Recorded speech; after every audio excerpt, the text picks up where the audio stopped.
I want to use this opportunity to welcome our great leader, the leader of Eastern Security, in the person of MAZI of Hamadikyo.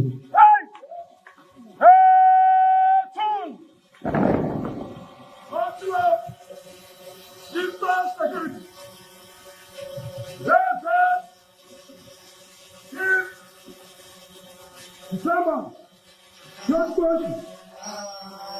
10,111 days, formed on parade.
Melo. Ibi bison. Anama. Akwa mwe makibono. M'frère Mériota pour son sein. Quand frère foot, il doit me go to Eastern Region. Eastern Region, me. Ibi bio mommy. Anna mommy. Oron mommy. Efik mommy. Ibo mommy. Ijo mommy. Ikwe mommy. Ogoni mommy. After freedom. In his own dialect. Officer Bara, you are welcome. The commander of Biafra State. Thank you.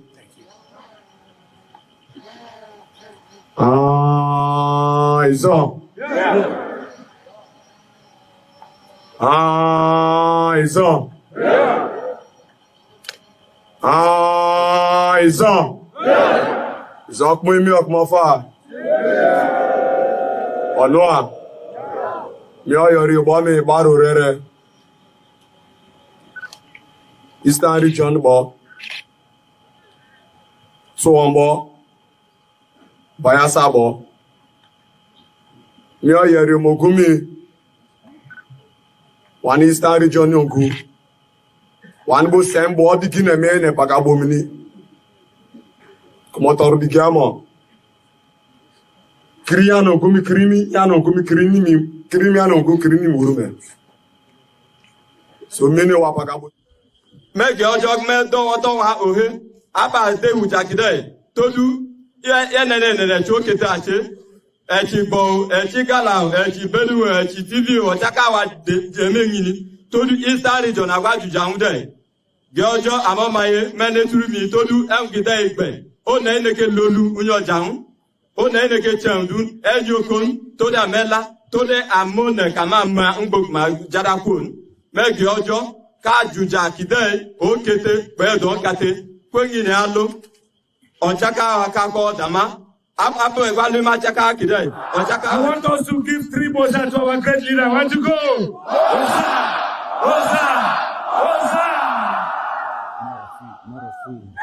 I want to hear more of it to our great leader because it's not easy to gather this great army.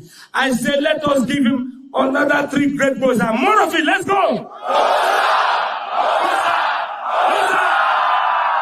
More of it. Let's go. Let's go. To defend our land against the excesses and ravages of Fulani terrorism and the hegemonic tendencies of the Sokoto Caliphate. For years, our mothers have not been able to go to the farms. Our daughters are being raped and cut into pieces. Everybody is aware of what transpired at Nimbo, at also Wani, what is happening right now in Delta, what is also happening in Ebonyi State, and also in parts of Abia. We cannot allow it to continue. We have cowards and spineless, lily-livered idiots as governors. They have given over our land to the Janjaweed to occupy in perpetuity. This very generation, this very IPOB will not tolerate it. Not now, not tomorrow, not ever. We would rather all perish and die than to allow our land to be taken over by the Janjaweed. It cannot happen. This is a warning to all the governors who are conspiring due to one political consideration or the other to give our land to infidels and blood-sucking demons from the Sahel. It cannot happen, not under our watch. It's not going to happen. Not now, not tomorrow, not ever. Our invaders, we are being told, come from Senegambia. We are being told they come from Mali. Some are from Niger Republic. Some are from Chad, according to the governor of Kaduna State, El Rufai.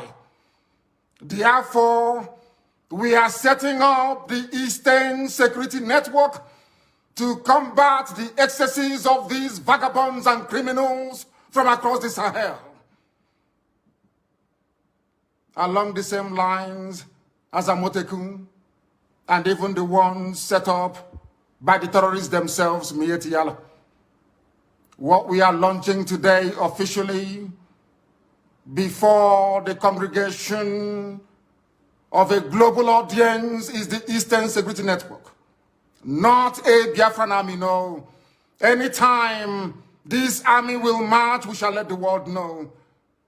But for now, and for our present purposes, we are there to defend the land of Biafra against these marauders from the Sahel, against a very determined incursion being led by terrorists, Fulani terrorists to be precise. What we are doing is no different from what Amotekun is seeking to achieve in Yoruba land. What we are doing is not far from what Miet Yala, the terrorists themselves, are seeking to achieve in the northern part of the damnable Zoological Republic. Our response to the endless cycle of insecurity, lawlessness, mayhem, destruction of lives and properties in Biafra land is the launch of this very Eastern Security Network. This very day, in the coming days and weeks, you will see them in their uniforms. You will see them performing very critical and vital functions of ensuring the security of our land.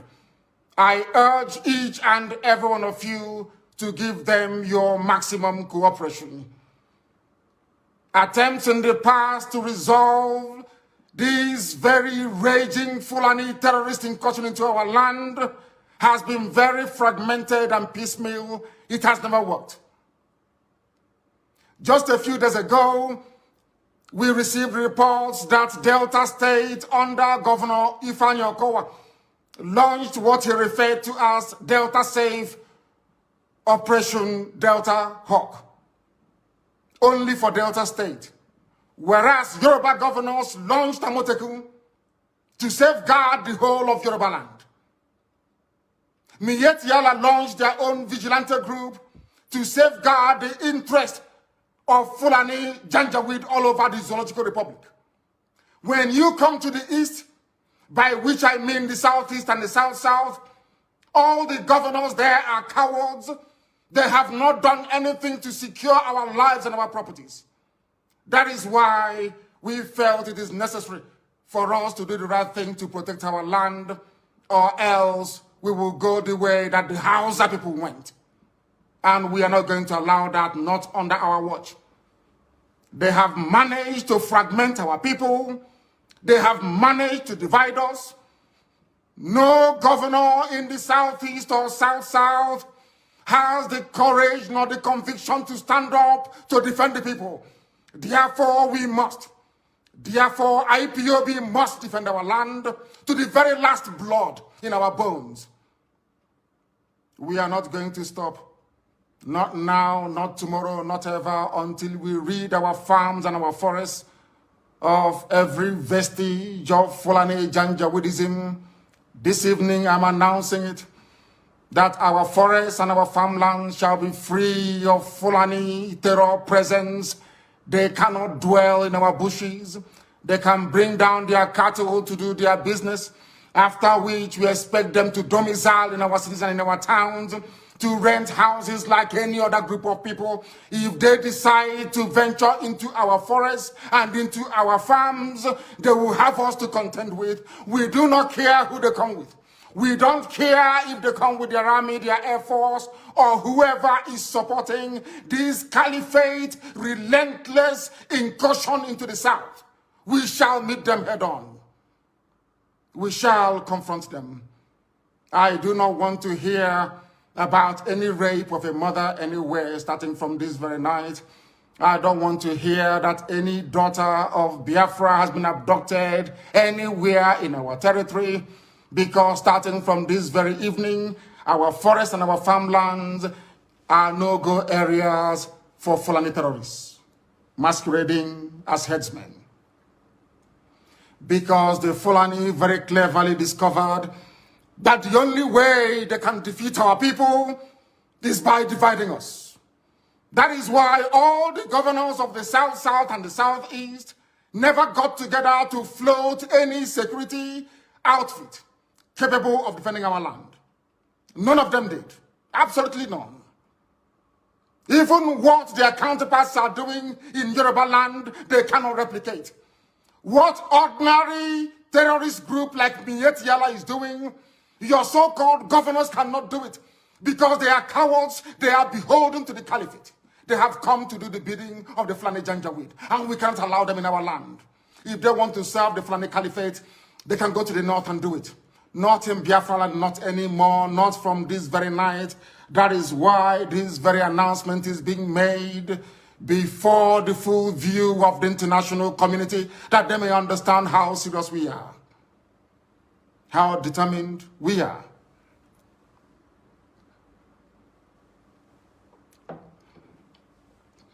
As somebody quite rightly said, the only way to eat an elephant is by cutting it into pieces. The only way the Fulani Janjaweed can overwhelm us is by dividing us. If you are an agent... Hello, Biafrans, good morning. You're welcome to the program. Thank you for being here. Please help us share this program in every platform because today is going to be a wonderful day. It's going to be a wonderful broadcast. We are going to take it bit by bit.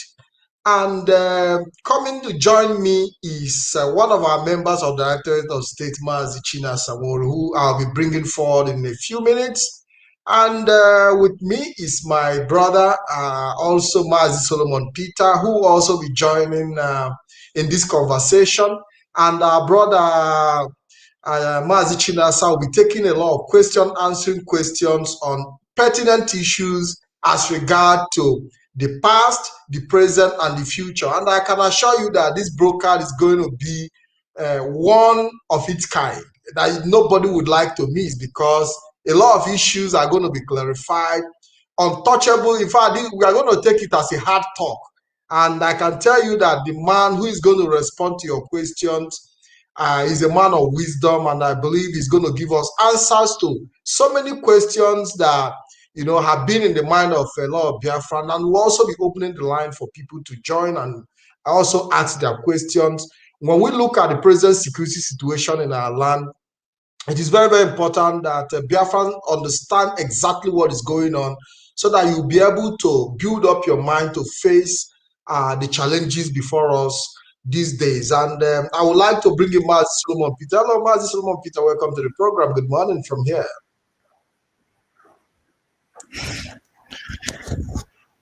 Yeah, good morning, Mazi Pat. At your end, at my end here, it is good evening. I'm just here. I have 19 minutes on top of 6 p.m. That is what the time says here. I am transmitting from Australia. I welcome all the viewers this evening. So in this very interactive program.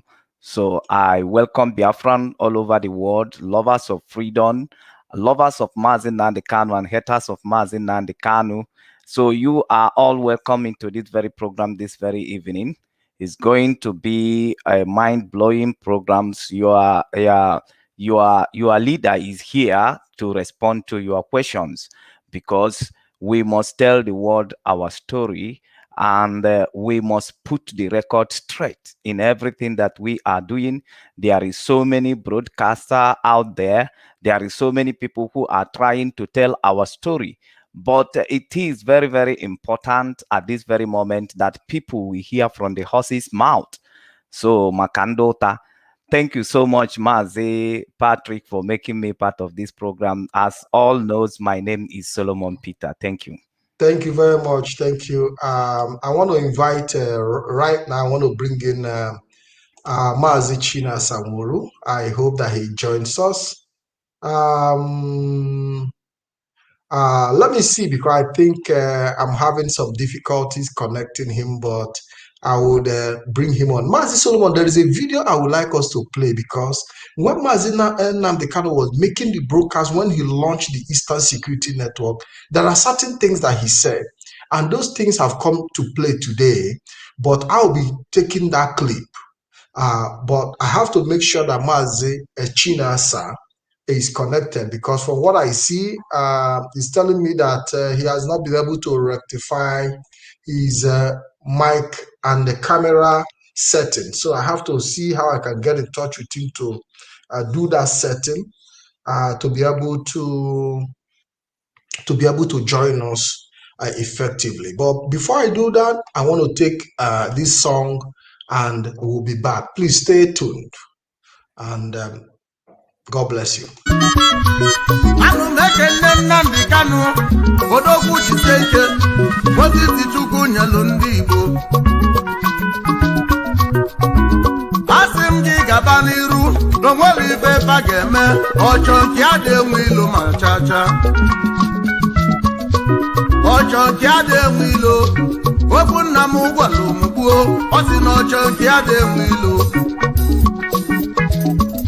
Imana nwata chọba nke ya akpọbi ya ajọ mmadụ mana nke nwa ka nwa na-achọ Chukwu okike bụ ị na-asụ Chukwu okike so ga-eje na onwere ife ndị ya ga-eme ebe fa na-ebutere gị na operation vital dancing na onwere ife ọzọ fa ga-eme maka na ọchọ nke adị enwe ilo ụmụ Igbo ka ịchọ n'oge anyị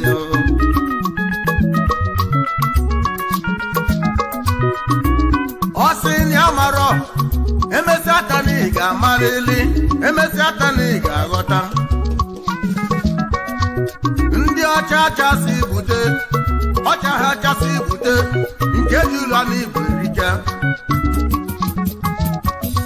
ndị ji n'ịmaka ifi ego wele kwụsị ụmụnne ba unu godu ma na-agwa ụmụ Igbo ka ịchọ n'ụka anyị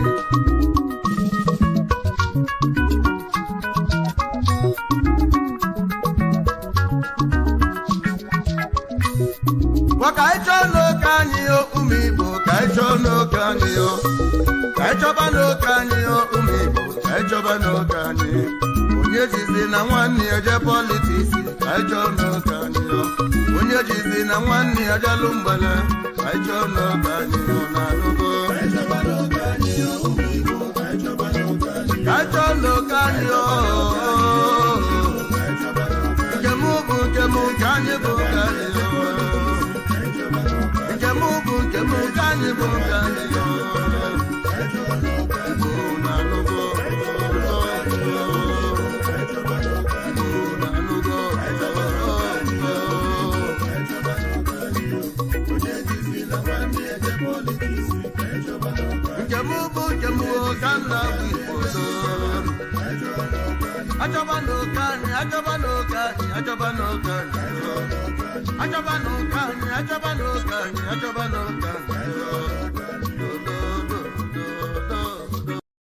under his camera and audio.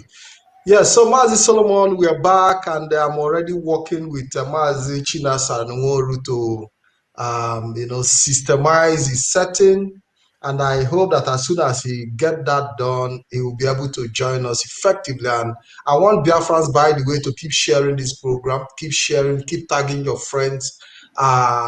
Prepare yourself, because you are going to call in. The line will be open, so you can call in, ask questions.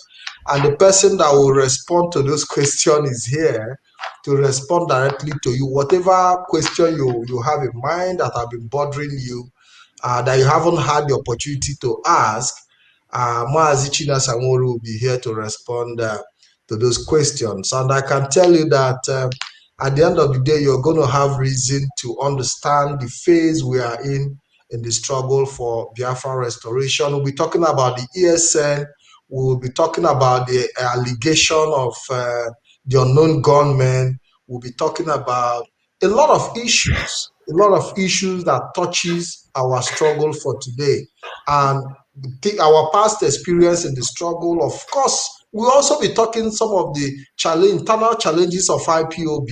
We'll also be talking about where the direction the struggle is going to, and in the nearest future. So it is very, very important that you join us so that you'll be able to get a clear picture of where we are and the direction we are going. Mazi Solomon, are you there? Yeah, I am here. You can hear me. Yeah, I can hear you absolutely. Yeah, so Okay. I think, Mazi, I think that Mazi Chinasa is here with us. Hello, Mazi Chinasa, welcome to the program. Thank you, my brother. Thank you. Yes, thank you very much. It's my pleasure to have you. Can you please introduce yourself to our viewers? Thank you, Mazi Patrick, and thank you, Mazi Solomon Peters. My name is Mazi CHINASA NWORU. Mazi CHINASA NWORU is from Obingwa. Obingwa is in Aba province. And Mazi CHINASA NWORU is serving the indigenous people of Biafra as the Middle East representative, and also a member of the Directorate of State for the indigenous people of Biafra. And also I do some special assignments for the indigenous people of Biafra, which is not necessary to mention on air. Thank you so much, Mazi. Thank you very much, Mazi. Thank you. It's my pleasure to have you. You've shown leadership. For me to bring you to this program, you've proven that you have what it takes to be here. And I know that at the end of the day, Biafrans will hit their chest and know that they have a leader, a reserved leader somewhere. And it's my pleasure to have you in this program. You saw the clip about the Eastern Security Network launching, and you also saw the speech of our leader Mazi Nnamdi Kanu when he launched the Eastern Security Network and everything that he said. Mazi Chinasa. Yes. Yeah, so most of the things he said, a lot of things he said have come to pass, but more is yet to come as far as we know. But there is a clip I want to play because there is something he said about the Eastern governors. Let's start from there. And today there is a clip that is going on about the Ebonyi State governor who said there was no need for a regional security outfit. And recently he has come out to say he's beginning to express regret over their lack of foresightedness to have done what is necessary. Let's take this clip and we'll be able to start from there. Gunmen again killed at least 15 people in an attack on 4 villages in Ishelu local government area of Ebonyi State. The gunmen attacked the villages on Monday evening, shooting sporadically and killing the victims in different areas of the communities. They also set ablaze motorcycles belonging to the residents. Some of them who witnessed the attack give account of what happened. How will I know what caused it?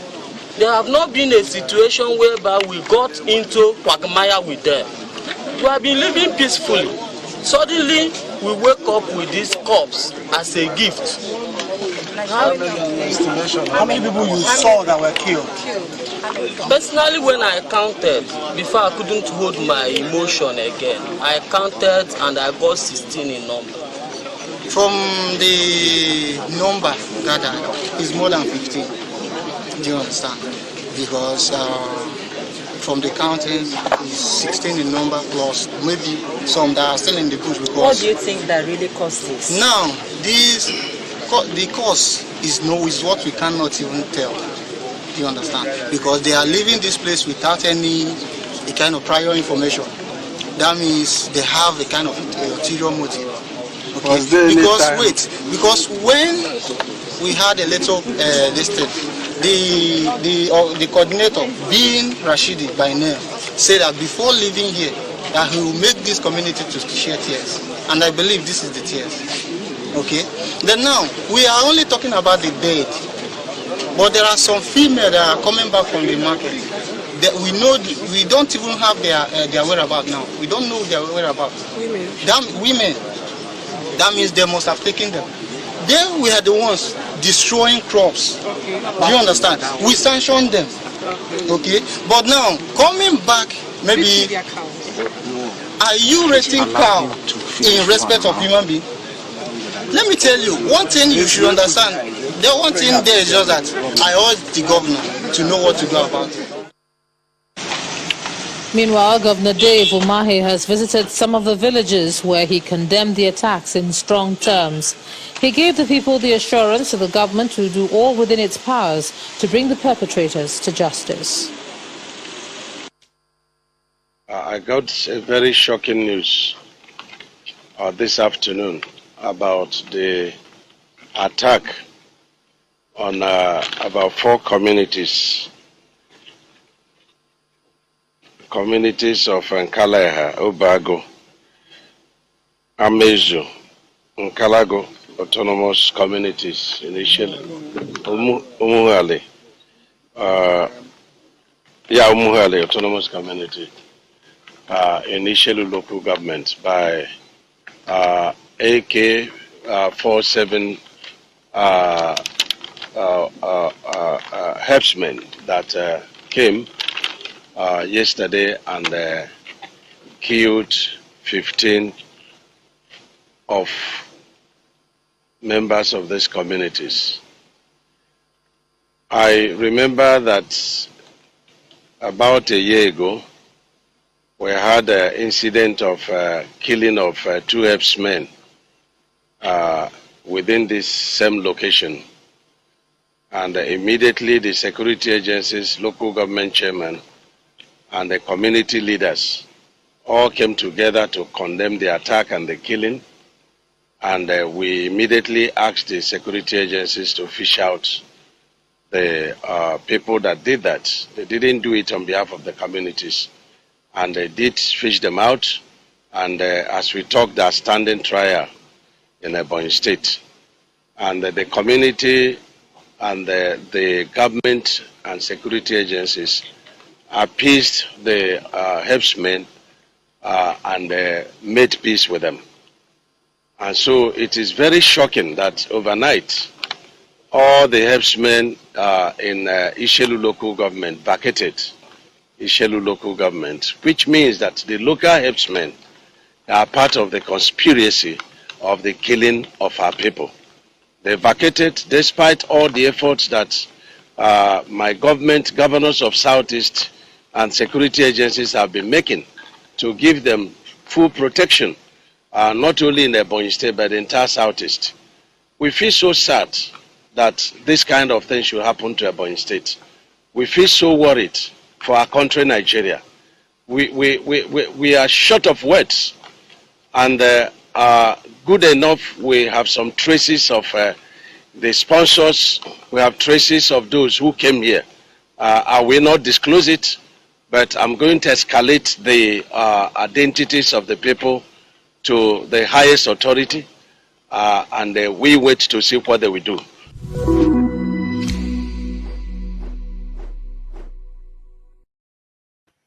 Mazi Solomon, welcome. Mazi Chinasa, welcome to the program. You're all welcome back. We've seen the clip. Mazi Chinasa, what do you have to say about the entire event that took place in Ebonyi State? Yeah, Mazi Patrick, thank you so much. You know, one of the biggest problems Biafrans have is those leadership. People like Dave Umahi, who is the governor of Ebonyi State, and also the governor of the South, is governors. Dave Umahi has been living in denial for many years. He has been living in denial. Why I say he has been living in denial is what happened in Ebonyi State is the handwork of the governor and his collaborators, who are the Fulani herdsmen. As far as 2009, Fulani started settling in Ebonyi State in large numbers. From, I would say, from 2009, IPOB, do you understand me, become kind of, we start to understand that these people has been here since 2009. But in 2015, when our leader was arrested, when he was still in prison, the Fulani started attacking gradually in Ebonyi State. From 2015, the IPOB volunteers started to look deep the activities of Fulani herdsmen in Ebonyi State. 2016, we gradually start to understand that all these Fulanis that were causing havoc in the Middle Belt, that all of them are gradually moving down to Ebonyi State. And we started to talk to people. We started to tell the communities gradually. We started to set up IPOB families in most of these communities to make sure that they are aware of what is about to come. By 2016, ending 2016, 17, when our leader went in exile, the Fulani now started to display very, horrible atrocities. And at the initial time, people thought it was a communal clash. Yes, there are communal clashes in those areas. But now the Fulani, with the governor, what they tried is now, any land, anywhere they saw there is a communal clash, they will settle Fulani, they will set up that particular land for Fulani settlement because they thought that was the best way to settle communal clash. So wherever two communities, like Eza or Izi are having problem on land dispute, Dave Omahi will use these Fulani people and settle them in the middle of this land, trying to say, I have solved the problem since both of you don't want to listen. That was when Dave Omahi was setting a very bad example in Ebonyi State. All the lands that we were having, the communities we were having, he settled Fulani. That is why in Ebonyi State, there are a lot of Fulani settlements in Ebonyi State, just like in Enugu. So communal clashes become, it becomes something, Dave Umahi loved it. And he was settling Fulanis in all those places there were little dispute. Now the Fulanis grow wings. If you watch from the clip, he said he has given them full protection. Yes, Dave Umahi gave the Fulanis full protection.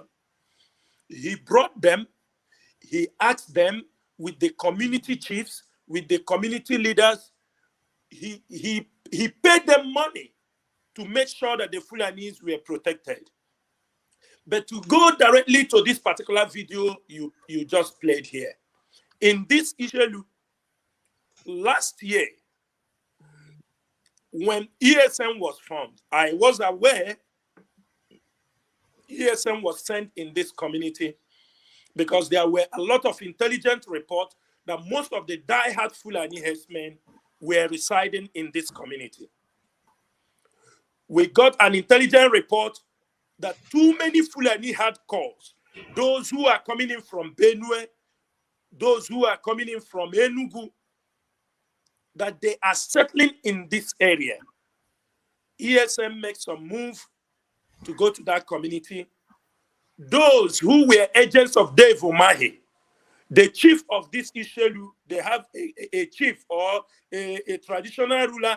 He is a very close friend of Dave Umahi. With his vigilante, Dave Umahi set up in most of those places who are protecting Fulanis. These people drove away. It's not by fight. ESN approached them. We want to protect this community because of the reports we have that Fulani herdsmen are going to attack this community. They say they don't need the presence of ESN. It wanted to become a quarrel. Then our people have to leave. They were instructed to step back so that there won't be a confrontation between our people. That was the first attempt. The second attempt, after 1 month, the report and all the things that were happening, intelligence report being gathered around this issue, we sent another set of ESN members to go into this community also and look at how we can be able to safeguard this community, this Ishelu local government. The same chief, I'm not going to call his name here, but he knows that we are looking for him. Dave Umahi, he's a very close partner of Dave Umahi. The second time when the Eastern Security could not do any work in this place, then we left them to their fate. If you found out from what Dave Umahi said, he said that those people, that some people ran away. That chief, in that community, in this local government, this particular chief, he was tipped off by the Fulani that they were coming for attack. He is one of the most prominent persons in that community that escaped this attack. He knew that the Fulani was coming for attack because he knew that the Fulani, a couple of weeks, Fulani, or like say 3 weeks or 21 days, Fulanis were evacuating that community. The chief knows. Dave Omahi knows. He knows that they were evacuating. And the chief also escaped from the community before this Fulani launched this attack, where they killed many of our people. We lost. Dave Omahi do not want a group like Inter-Society to step into these places because we asked independent groups to go there and verify how many people that were killed. And the number we have, more than 40 to 50 people are killed in that issue. Those people are talking about 15. Those boys are agents of Dave Omahi. These are people he asked them to go and speak. To say it's 15 people. There are many people, their bodies are being found. Some young, because there is a school in that area. I think there are students, there are small kids that their body has been found after that particular event. They were got by bullets, they fall inside the bush, and later on, we found out that there are dead bodies, litters in all the places. So the problem here is this. Dave Omahi is a joke. Dave Omahi is a joke. He knows what they are doing because his presidential ambition for 2023, Dave Omahi sold our land. He sold the land of Ebonyi to the Fulani people, and today he is reaping what he has sold in Ebonyi State. But one thing we have to promise them, as long as the indigenous people of Biafra, we came before they start to reason.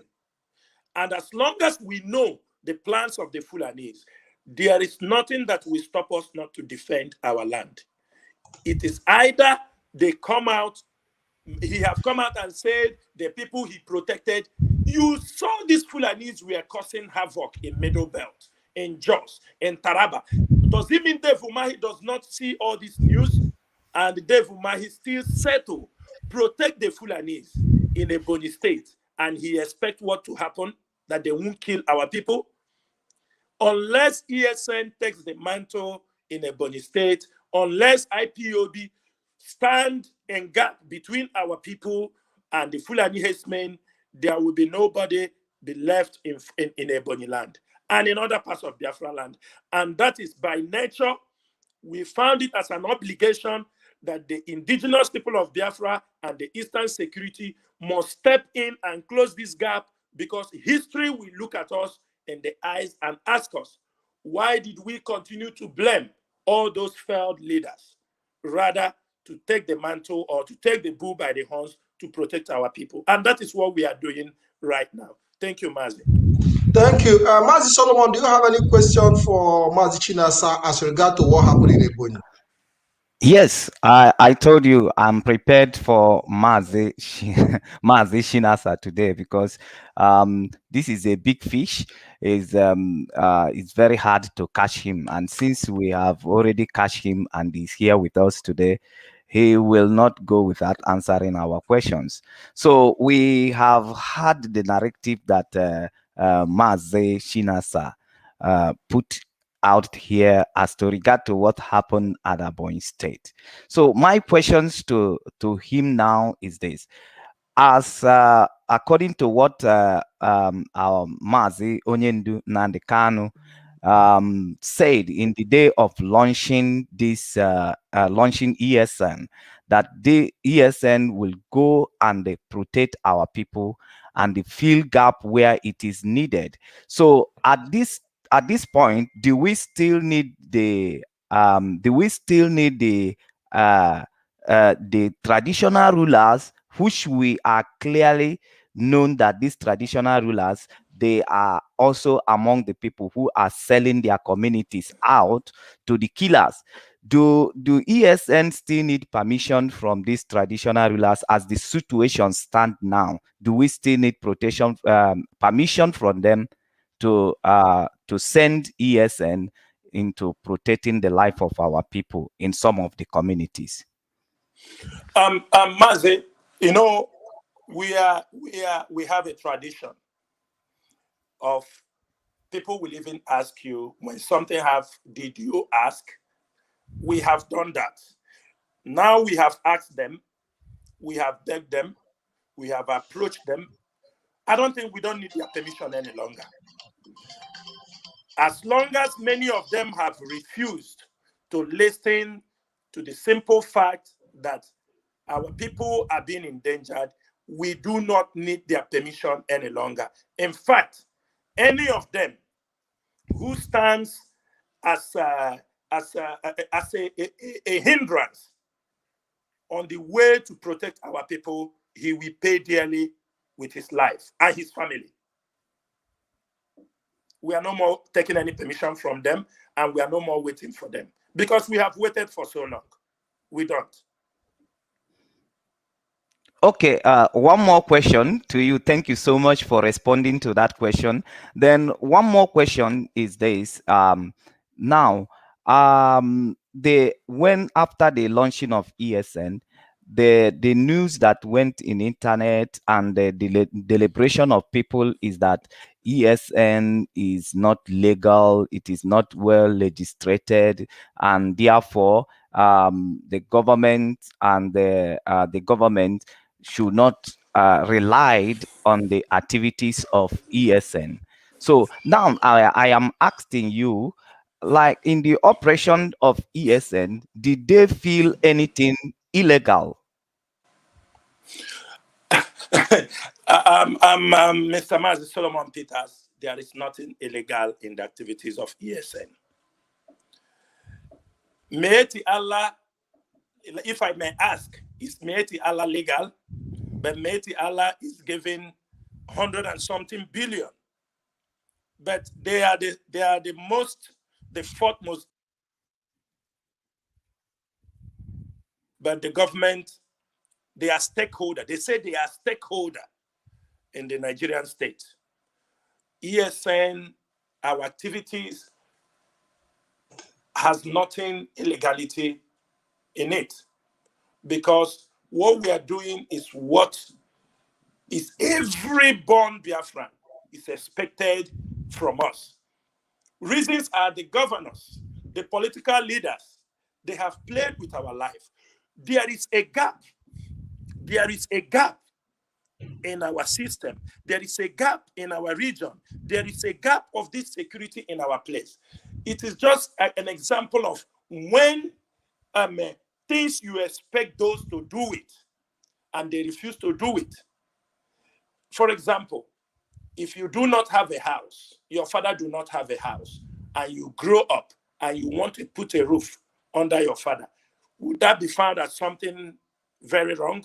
I don't see it to be very wrong. There is no security in our land. And the doors, our borders are open to these Fulanis to come into our land to kill our people. Not only kill, you know, one of the most degrading things in life is when people come and rape your women. After raping them, they kill them. They kill you. In the country I am living, you don't rape a woman and go free. But the Fulanis came into our land. They come here, they rape our women, they rape our girls, they adopt our people, and there is nothing illegal in what ESN is doing. We are engaging every of our activities. We are doing it as based on to protect our people. Until otherwise, if there is anything that makes ESN illegal, then somebody can come out and say, this is what makes ESN illegal. But so far, ESN is engaging the Fulani herdsmen and all the people who have come to kill us in a more professional way that so far, even the world, they know we are doing the right thing. If there is anything illegal, I think some countries might by now condemn the activities of ESN. Thank you. Okay, thank you, Mazi. Thank you. Mazi, do you have any other question? Yeah, we know we can't finish all our questions at once, but we have to move the program forward. But another question that I want to ask, or should I ask two questions at once so that he can respond? Let's take it one after the other. We have all the time. I believe Mazi CHINASA have all the time. So take it one after the other, and we'll proceed. Yeah. Okay, thank you so much for the basic of clarification. Mazi, Chinasa Onyendu, we want to ask you a question. What are since the operation of ESN, or through since the time ESN was launched, how many corporations has ESN gotten gotten from the traditional rulers of our areas? Because all these places where Fulani people are settling and killing our people, they all have traditional rulers in those areas. How many Are you talking corporations? about, Mazi, are you talking about the genuine ones? Because obviously you cannot get cooperation from the ones that are benefiting from the... But we want to hear from Yes. MAZI Chinasa here, being Onyendu. Most things come to their table. So how much cooperation have they gotten from our traditional rulers? Because we've seen that what happened in Aboi State is as the result of the ignorant of the traditional rulers who try to play part with the Fulanis, and then today he has brought death upon his people. So now I want to ask Mazi, how much corporations have the ESN gotten from the traditional rulers, or are they still part of the problem? Thank you, Mazi.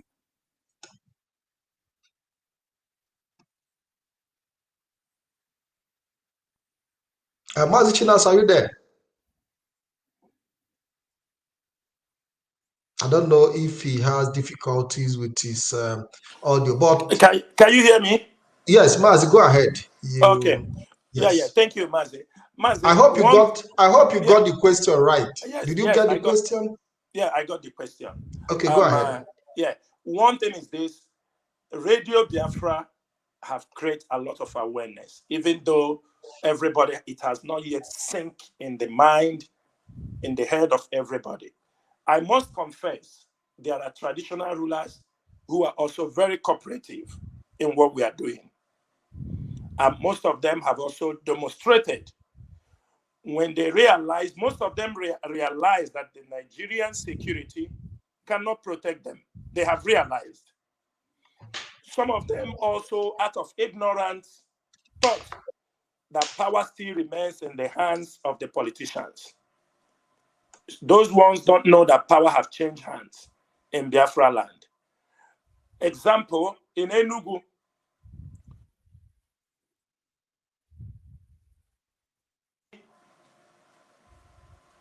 am I being heard?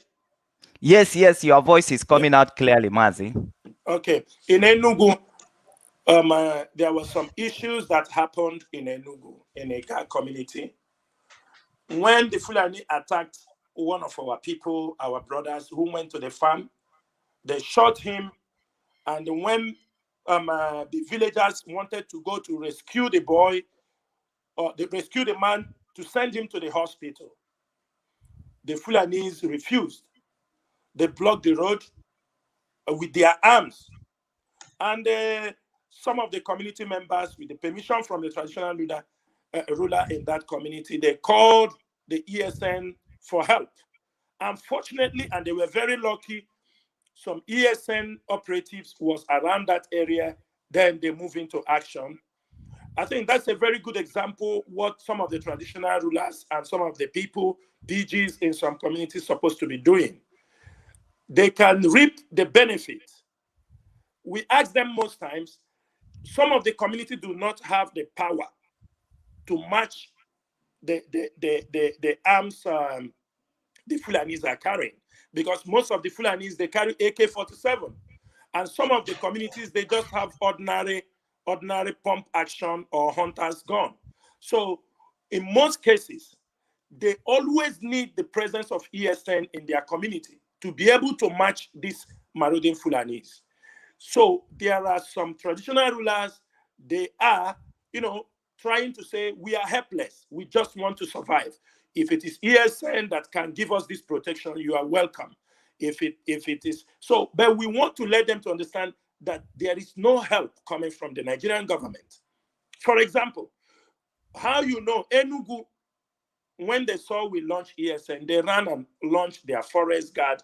How many people have you heard that the forest guard in Enugu, which community have they been able to drive one Fulani settlement away? They are just there. They're walking inside the bush. They sew uniform and give to them, and they're doing nothing. That is why our government, our governors, they are fully collaborating with the Fulanis to displace our people. So the PGs, some traditional rulers, they are also helping, to let the people understand. All of them are not bad. All of them are not anti-Biafra. And we encourage some of them who are so scared to come out to speak. They should contact IPOB. As long as you are under the protection of IPOB, we are too big for Nigerian government to chew us, and we are ready to match them. Thank you. Thank you very much. Mazi, take your second question. Yes, yeah. The second question that I wanted to ask is this. Mazi, before the launching of ESN, we have heard of the group of Ndinche in each community in Biafran land. And we also, like as you mentioned, the forest guard at Enugu.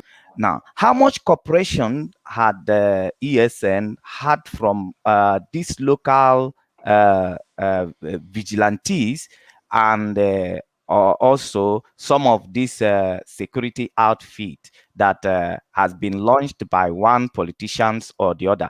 Has ESN had cooperation from these very people, or are they actually fighting against ESN? What are the nature of the confrontations or the siege that ESN had with these people?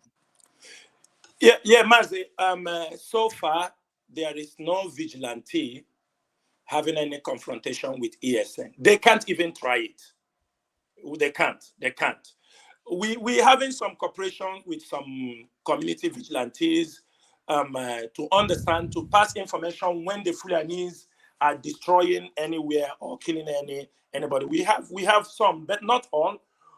Those we don't yet have are those who are still being controlled by some politicians or some traditional rulers who are Nigerian government agents. But we don't care really vigilantes or not vigilantes. Those, what you have to know is, for example, the OB of our nature. This vigilante he formed, he gave cars. To be frank, those groups were not formed that day. They have formed this group for a very long time. But all of a sudden, maybe the government pushed some money for him. He now bought them cars and bought them motorcycles to swing into action. And, when they push out money like that, you see many of them ranting. We have seen them. We have seen groups. They haven't done anything. We are not looking for their cooperation. They have to come to us. ESN is the one in charge of Biafra land security. If they want to be protected, they come to ESN. One thing is this, our leader said, there is no opportunity, the doors is closed to come into ESN. But if they want to come to support us with intelligent reports, they are all welcome. But ESN won't go to them because we are the ones in charge of the security in the whole of Biafra land. They have been there. They have been doing politics. They have been sharing money. The governors are, like, for example, Abia State governor is taking like almost 800 million naira as a security vote on a monthly basis. You saw him also form his own vigilante. They know this is all about money to justify the security vote. The fund they are taking on security vote. When you ask him, he said, I formed a security this thing. They just want to justify. And I have to tell you, it is a fact that Nigeria must accept there is no security in the Southeast apart from Eastern Security Network. There is no Nigerian presence. The Nigerian police is not there to protect any of our people. They are not there. The Nigerian security, which is the police or the army, they are not there to protect our people. So for now, what we know is Eastern security, and so far, so good. We might not be there yet, but ESN is working on a daily basis. It's a very tedious job that the ESN are doing. A land that all of a sudden, ESN is born out of circumstances, a child of circumstances. And I can tell you, they have no vehicles. They have, those boys are walking, they trek, do many things by themselves because they want to make sure that our land is protected. That is how it is, my brother. We cannot say we are going to collaborate. If they come, ESN is in charge for now. Any group forming to come and collaborate with us, we don't have this time because the time for games and politics has gone. Thank you, Mazi. Thank you my very much, final Mazi. question. Yes, Thank you.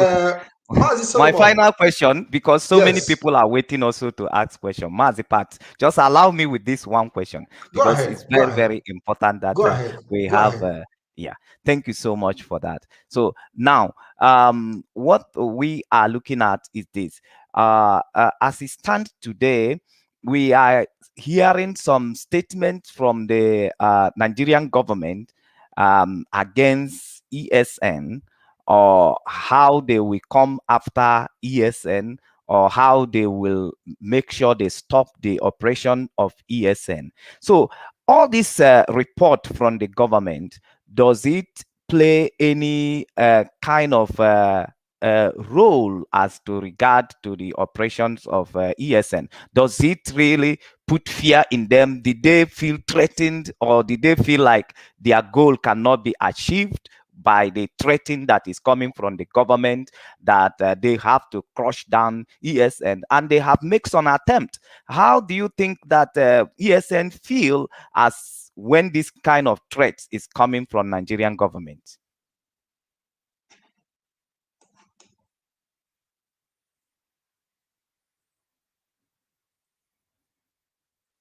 Let's see if Chinasa, Mazi Chinasa is still there. Yeah, Mazi, can you hear me? Yes. Yes. I hope you got the question, Mazi. Yeah, I got the question. Go ahead. Yes, the Igbo language says Mbana Barago. You understanding me? That is what they are saying. That is what they are doing. One thing you have to know is that most of us in IPOB, whatever we turns out to be today, Nigeria cost it. If we turn out to be lions, Nigeria cost it. If we turn out to be hyenas, Nigeria cost it. Do you understand me? Because both Mazi Nnamdi Kanu, the leadership of IPOB, we are all gentle people who have gone everything we can do to change. For 6 to 7 years, we have been shouting on Radio Biafra, on social media, about the situation of our place. You were there when people protested, when our leader was in prison in National High School, Aba. You saw what they did to us in National High School. You saw what they did to us in Mpo. You saw what they did to us in our leader's home. You saw what they did to us in everywhere. Every minute, they will declare their dance, either python, either crocodile dance, against our people. All these things they were doing, they were making us, they were pushing us to be more hardened in our activities. ESN is not scared of the Nigerian army. I can tell you that. ESN cannot be scared of the Nigerian army. ESN is one of the most disciplined group of people that have emerged in recent time in the Nigerian history. And IPOB will make sure that this security network, the world we talk about them and what they have done to be able to protect our land. Let me tell you something about ESN, a little bit. In ESN, you don't steal. There is no criminality in ESN. There is no extortion. ESN does not rape. In fact, according to the leadership of IPOB and according to the instruction of Mazi Nnamdi Kanu, if any member of ESN is caught raping a woman, you can be shot at sight. I am telling you. Because our women are people that we respect so much. Not only our women, even any woman. ESN is highly disciplined.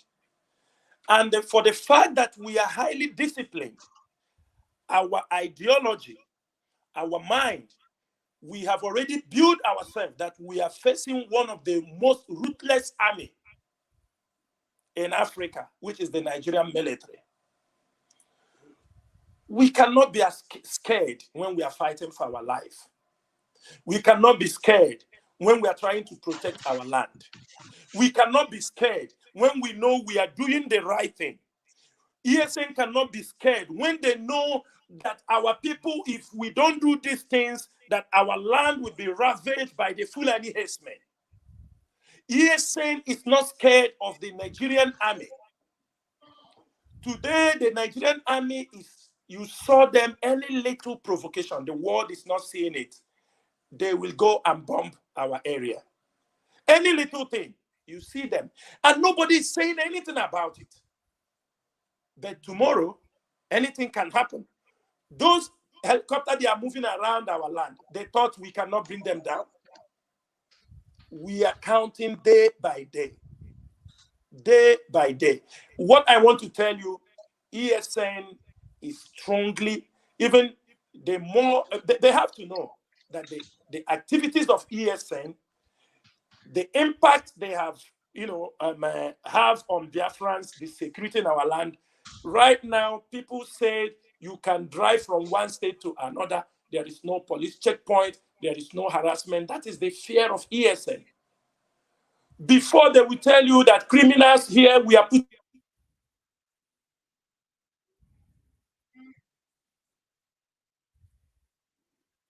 I think Mazi CHINASA is okay. Mazi, are you back? I think he's having some difficulties. I don't know, but I think it's an audio problem. I don't know, but I hope that he returns back. Maybe people are trying to call his line, or maybe he's getting call from. Yeah, possibly. Yeah, sorry, Mazi. It was called interrupted me. Yeah, okay, we are with you here. Yeah. So what I'm trying to say, if you can listen to our leader, this is a man, before ESN was set up, we were full of conviction that ESN will deliver the job to protect our people. ESN, one thing people don't know is that if it is not by the grace of Chukwu Okike Abiama, ESN would not be able to march on that day you people saw it. When ESN marched, that is when we know that indeed our land is secured. Because there were a lot of challenges. You know what we have went through. And if it was not ordained, with the level of sabotage in our land, with the level of sabotage... Mazi will be coming to that, because we'll also be dealing with the internal challenges in IPOB. Okay. We'll be coming to the issue of sabotage, both in IPOB internally, and we'll be asking you how the leadership of IPOB were able to manage the sabotage, even at the leadership level. I think I have to come to that question. How have IPOB leadership been able to manage a sabotage even at the leadership level, where you have situations that some IPOB leaders left people who had sensitive positions, but the movement still remains strong? How was the IPOB leadership able to contain such a vacuum? Mazi, even me, as a member of the DOS, sometimes I do marvel, even our leader himself. The structure and the activities of IPOB is very complicated. Our leaders set up these structures that it is very difficult for somebody to crack the leadership of IPOB. I can tell you, it is only a fool can stay somewhere. He said, if I leave IPOB, IPOB will crash. If I leave IPOB, IPOB will have a problem. It is only a fool. Anybody talking like that have to know he don't know IPOB. IPOB in the media, administrative network, legal, mobilization, finance is really, really, really complicated. It have layers of people. It have layers of groups under the same structure. You bring this one down, another one. And one thing is that our leader, you know, Mechukwokik, in Igbo language, they say Ahizea.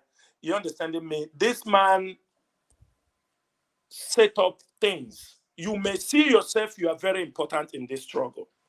But there is somebody he is nursing somewhere who can do the same thing you are doing and even more better anytime you fall apart. He knows, he will tell you, I know these things will happen. So there is always a plan B, not only plan B, plan C, plan D, they are always there. And for that, I will tell you, those who thought that they were, are you understanding me, holding the grip of IPOB, that is where they lose it.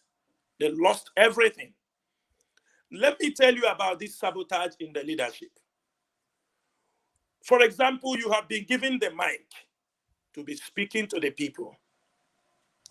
Don't use this mic to intimidate your people. Don't use this mic to arrogate anything you want, or don't be carried away because you have been given a chance. You have to remain humble and loyal to this cause. You are not loyal to only Mazi Nnamdi Kanu. You are loyal to the people of Biafra. If you come to our oath, Mazi Nnamdi Kanu there, he said, Mazi Nnamdi Kanu will also be loyal to the Biafran people.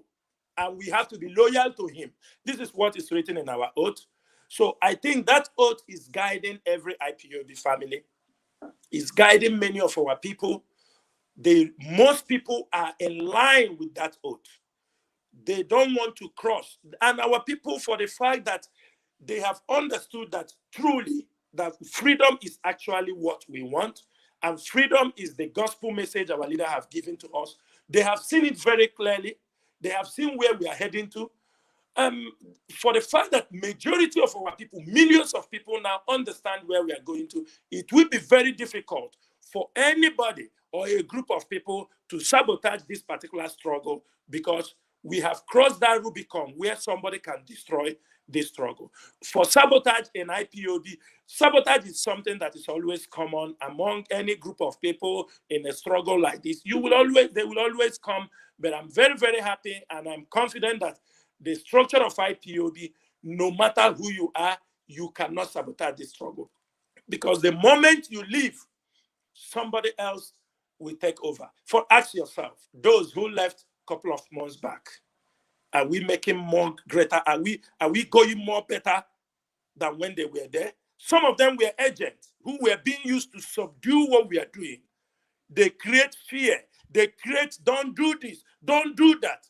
But as soon as they left, the world can see the level the struggle is heading to now. And I can bet you, no matter who you are, even our leader, he said sometimes, do you think if I leave this struggle will die? No. This struggle will continue, because he knows that he has created leaders. He knows that he has planted. There are many people he has tutored, many people who understand where we are going, and they will never disappoint him. That is one thing in this. And as long as he has those people, this struggle cannot be sabotaged. Thank you, Mazi. Thank you very much. Mazi, question, do you have any question in regards to how IPOB has been able to manage itself?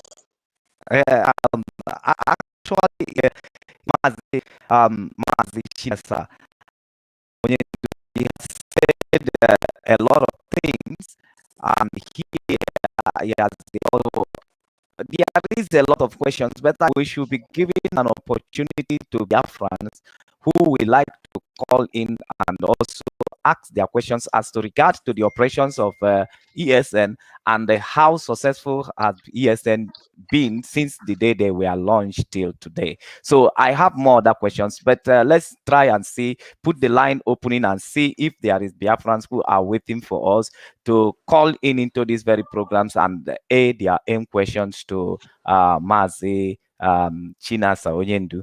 So yeah, at this point, the line is open. Mazi Solomon Peters, I am Mazi CHINASA NWORU. We have only Onyendu, which is our leader, Mazi Nnamdi Kanu. Ndewo. Mazi CHINASA, to some level, you are also a leader. And yes, yes, you are a leader. Yes, and so when he refers to you as Onyendu, because people are looking up to you as well. We appreciate the position of our leader, Mazi Nnamdi Kanu, as Onyendu Kachasi Onyendu. But only do I tell you.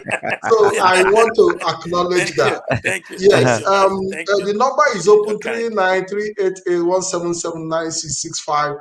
And I expect Biafrans to call in to ask questions. Bring your questions to Mazi CHINASA NWORU, who is a great privilege because he doesn't come out all the time. And I hope that maybe in the future we'll have the opportunity to also host him again if he grants us that possibility. I think we have the first caller on the phone. Hello, caller. Welcome to the program. Good morning. Yeah, can you please turn down the volume of your listening device? There is noise around you. Yes, I'm already off it. Okay, so go ahead with your question or contribution. Yeah, my question is, my name is Agutukwe, I'm calling from Belgium. Please, what I want to ask Mr. CHINASA NWORU is, based on what happened in Owerri now, because I'm from Imo State, based on what happened in Owerri by unknown gunmen, and most of the people there that ran out from the prison most of them are criminals, killers, kidnappers, and they ran into the society now. How can the ESN protect us over those people? Because most of them will go back to those criminality. Can they do the job, or because I see it as those people as a danger to the society? Okay, so that's my question. Thank you very much. Thank you very much. Mazi, do you hear what he said? Mazi CHINASA, did you hear? Yeah. I hear. That's a very good question. Mazi, there is one false sense the Nigerian government or our people always like to portray. In the unknown gunmen, it is not only the kidnapper or this thing. There are many innocent people also in that prison. There are people detained, nobody knows about them. There are people, I am sure, many people in prison outnumbers, the guilty ones outnumbers those who are guilty, as long as Nigeria is concerned. ESN is there to protect the society. ESN is there to protect the society. They are there to protect our people from Fulani herdsmen, from robbery cases, from all these kidnappers. If you listen to our leader one of those times, we will not condone anything kidnapping. We will not condone it. And we have our contact number for the leadership of ESN. It is always out there in case of anything. If there is any case of kidnapping, if there is anybody involved on those things, I can tell you, drop the message on the line. Even before now, ESN do manage issues of kidnapping. We have been able to foil attempts, but we don't want to come on air to talk about it always. But those who have engaged in kidnapping, they know that ESN, in many occasions, we have tried to fault their activities in Biafra land. Even some of them, there was one that was talking rubbish, but he doesn't know that ESN know his activities. We try to make sure that we break all those rings of kidnappers in our land. And if anybody who is a kidnapper or those who come out from that place think he can turn our land to a kidnapping, then he's not going to succeed, because ESN automatically will fish him out. One thing they don't understand is that ESN is in every family. Your brother, you don't know, might be an ESN member. So for those of them who think they can come, I can tell you there are many people who have confessed that they never know that their brother is part of the ESN. So that is why ESN is going to be one of the most sophisticated security network. We are in your family. Your father can be a member of ESN. Your mother can be, even your younger brother will be a member of ESN, and you will never ever know. That is what we make ESN very effective. We are in every position. with this system of network, we can be able to crop many crimes that will happen in our land. And let me inform you one thing.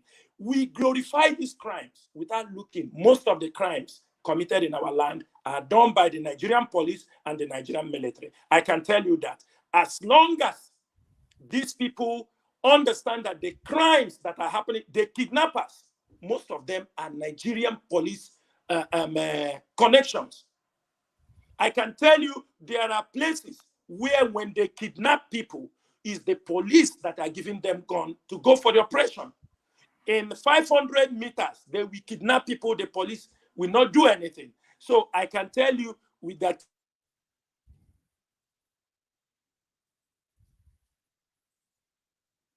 we will be able to crop all those criminals that have come in. Our land will not accommodate any one of them. And I can tell you, it's just a matter of time, you will see the work of ESN, how effective they are on the ground. Thank you, Mazi. Thank you very much, Mazi CHINASA. I think we have another caller. Caller, can you please introduce yourself and ask your question? Hello, good afternoon, good morning, or good night, depending wherever you are. My name is Michael Irania. I am calling from UK. First of all, Patrick, I have to thank you and our brother Solomon for the good work you people are doing. And mostly thank you people for bringing somebody like CHINASA NWORU to this program today. I don't have much to say or much to ask CHINASA NWORU. The only thing I have to ask to CHINASA NWORU is this. CHINASA, please, what I have to tell you is God sent somebody like you, I must be sincere, to this struggle. I was the national coordinator in Italy. You called me many times, we interact many times, and I know whom you are through your voice. And it's unfortunately to me, I have an obstacle through the former leader, MAZI Uchemefo, who used his brother to terrorize Italy for 2 good years. I did not breathe when I was the national coordinator. Andy Onyeka by name, the zonal coordinator of Ancona. Uchemefo used that guy to terrorize Italy for 2 good years. But today I am the most happiest human being on earth because at the end, God exposed Uchemefo to the whole world to know how devilish Uchemefo was, to know how damage Uchemefo caused to IPOB since 2012 till the day God exposed him. So what I have to say is, I want to thank the leadership of IPOB, from the leadership of Martin Nandekano, even to the last donor coordinator.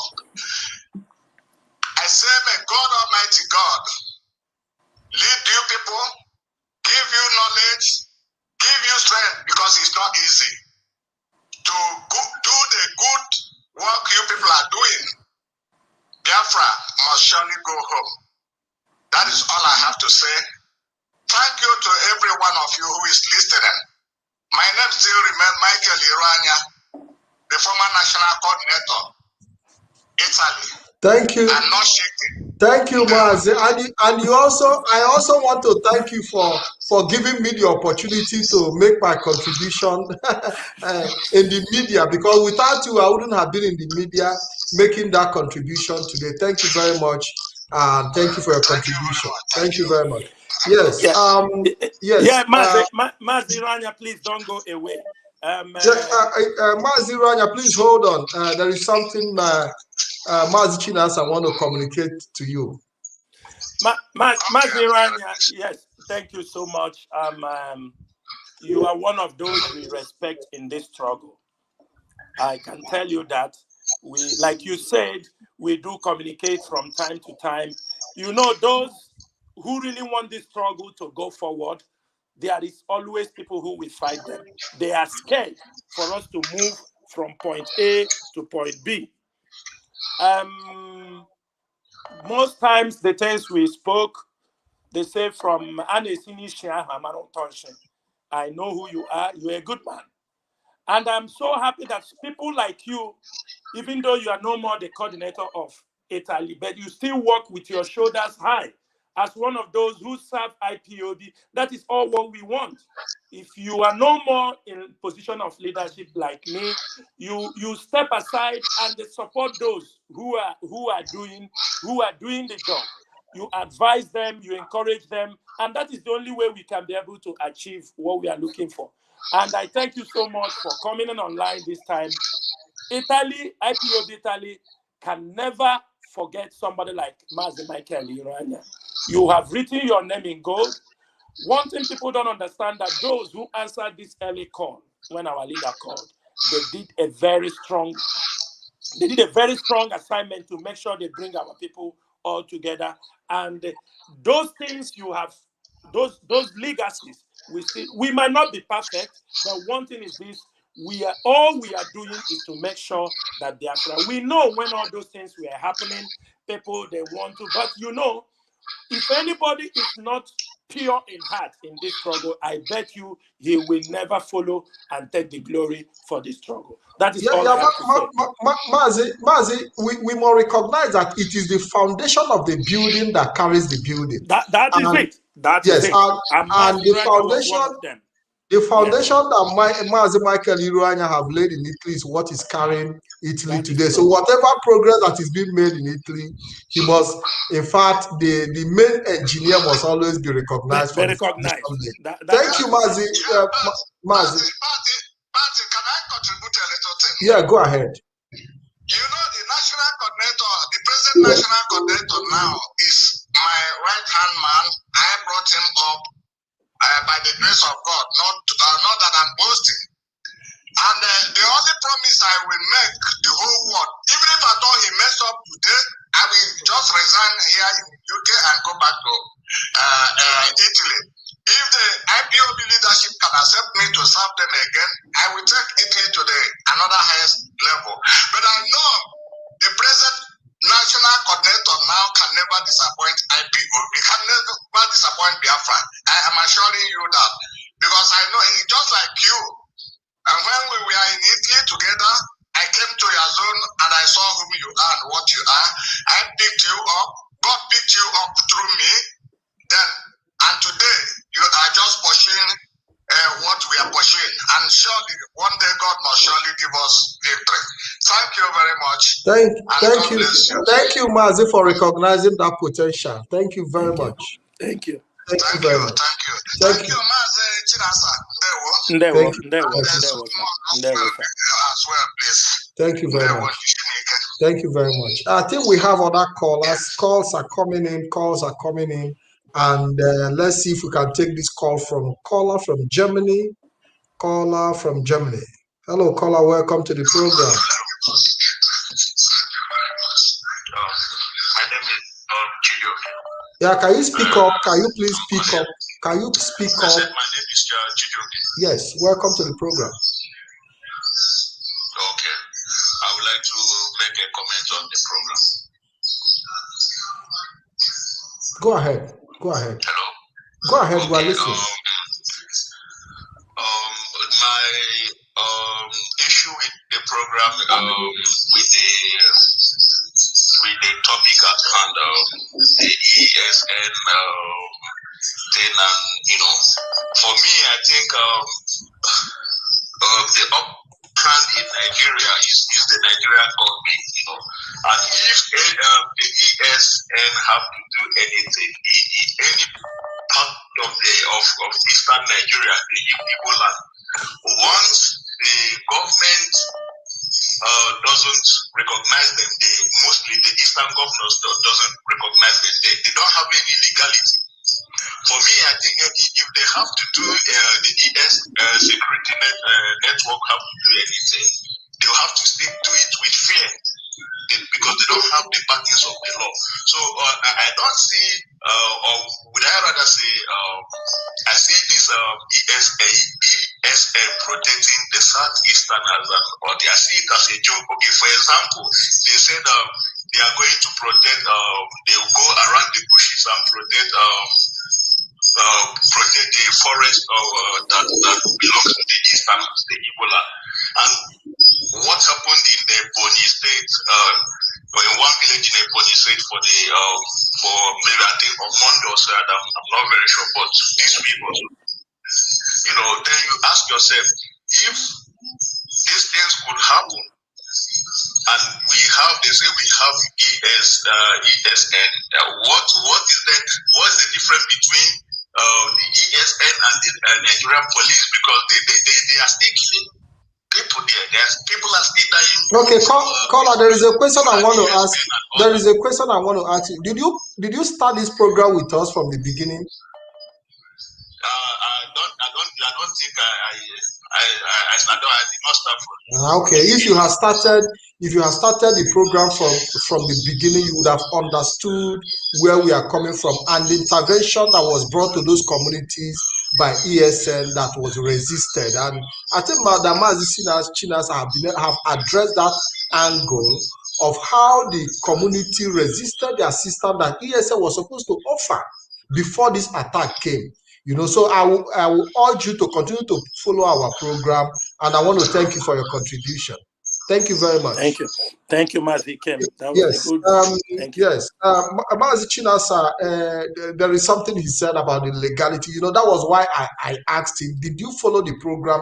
Because if he had followed the program from the beginning, I think he wouldn't have been asking questions, or he wouldn't have talk the way he talk, and our people need to understand that we must learn to address issues. Not when somebody, do not understand. It's better you clarify, because many people come into program at the middle without proper clarification. And it is our duty to clarify them rather than abusing them or kicking them out of the program. I think we have another caller. Hello, caller. Welcome to the program. Hello, caller. This caller is having network issues. I think I have to call. I made a promise I was going to call back our sister who have been trying to reach us. Let's see if we can get through to our sister who have been trying to reach us. But Mazi Pat, just before you get hold of the call, there is something I want to say about legality and the illegality from the system of Nigeria. We must know where this issue of illegality started from. It doesn't start from ESN.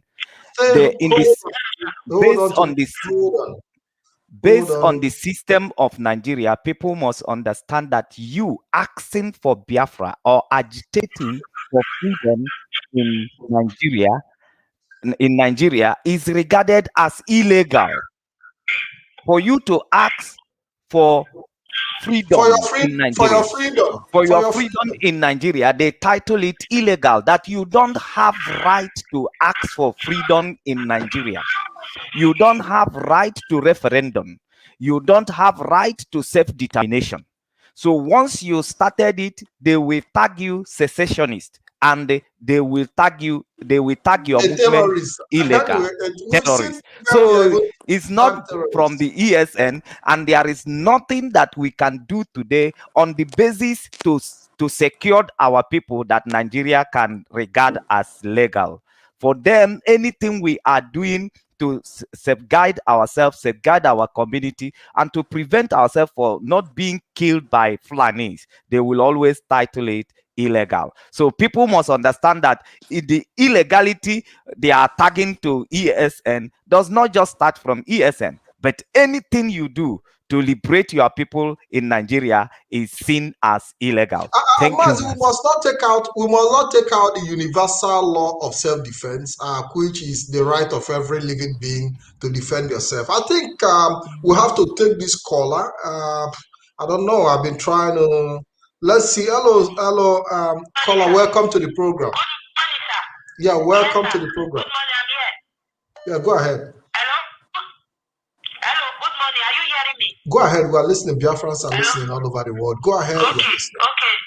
Good morning, sir. Thank you, sir, for calling me back, brother Pat. Thank you. Mazi, thank you. Good morning, everybody. Good morning, Mazi CHINASA. I've been hearing of you, but I've never seen you before. So God bless you, sir. There is a question I want to ask you, sir. Sir, as a Biafran, and we know what is going on in the land. Can we wait for our Mazi Unadi Kanu to be saying everything? Because some people, when you say something, some people will call you and attack you. It's not you that will say it, it's not you that will say it. For example, Obia Folisha, we know him as a criminal, and we know him as an armed robber because it's still our money, is using it to buy loans for the vigilante. And it's our money. So, must we wait for our Mazi to come and say it before we say it, or is our own position to say it first before our Mazi will come and talk about the issue? Because all these traditional rulers, they are applauding us in one way or the other. These politicians and all these local government chairman, it's our own right to say what they are doing. It's not only our Mazi, so that's the whole question, sir. God bless you, sir. Thank you very much. Thank you for that question. Thank you very much. Mazi CHINASA, I hope you got the question clear. I didn't got it very clear. Okay, she was talking about, does it mean that we have to wait for Mazi Nnamdi Kanu to say things before Biafrans should come out to say things that they are supposed to say? He gave an example of Obi of Onitsha, who she accused of embezzling money and using it to set up a security outfit. The traditional rulers, the position of the traditional rulers, how they have been, they have not shown leadership. Does it mean that Biafrans just have to keep quiet, that it has to be our only leader, Mazi Nnamdi Kanu, that will be talking about some of these ills? Or do Biafrans also should air their opinion in condemning the activities of these traditional rulers, even when Mazi Nnamdi Kanu haven't come out to make any statement? Mazi, the Igbo language said, "Akovoko teleyala." You understand me? I don't think people should wait for Mazi Nnamdi Kanu to everything that happens, or if you see where people that are stealing, destroying, you wait until Mazi Nnamdi Kanu said no. Wherever you see, as long as you have the fact correct, as long as you have the information, you are not just coming out to blackmail the person.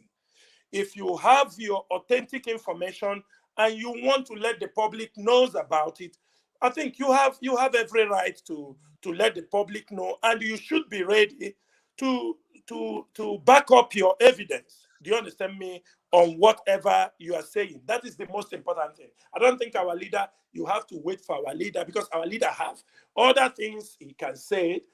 Remember, our leader is the leader of the indigenous people of Biafra. There are many. You understand me? Please calm down the volume of this. And if you can bring the attention of those kind of things, and you have any facts and evidence that can back up go out there, let the world know. Maybe from you, our leader can even pick up the information. And when we are sure that the information is true, you don't wait for our leader to come when somebody's still in your village, or when somebody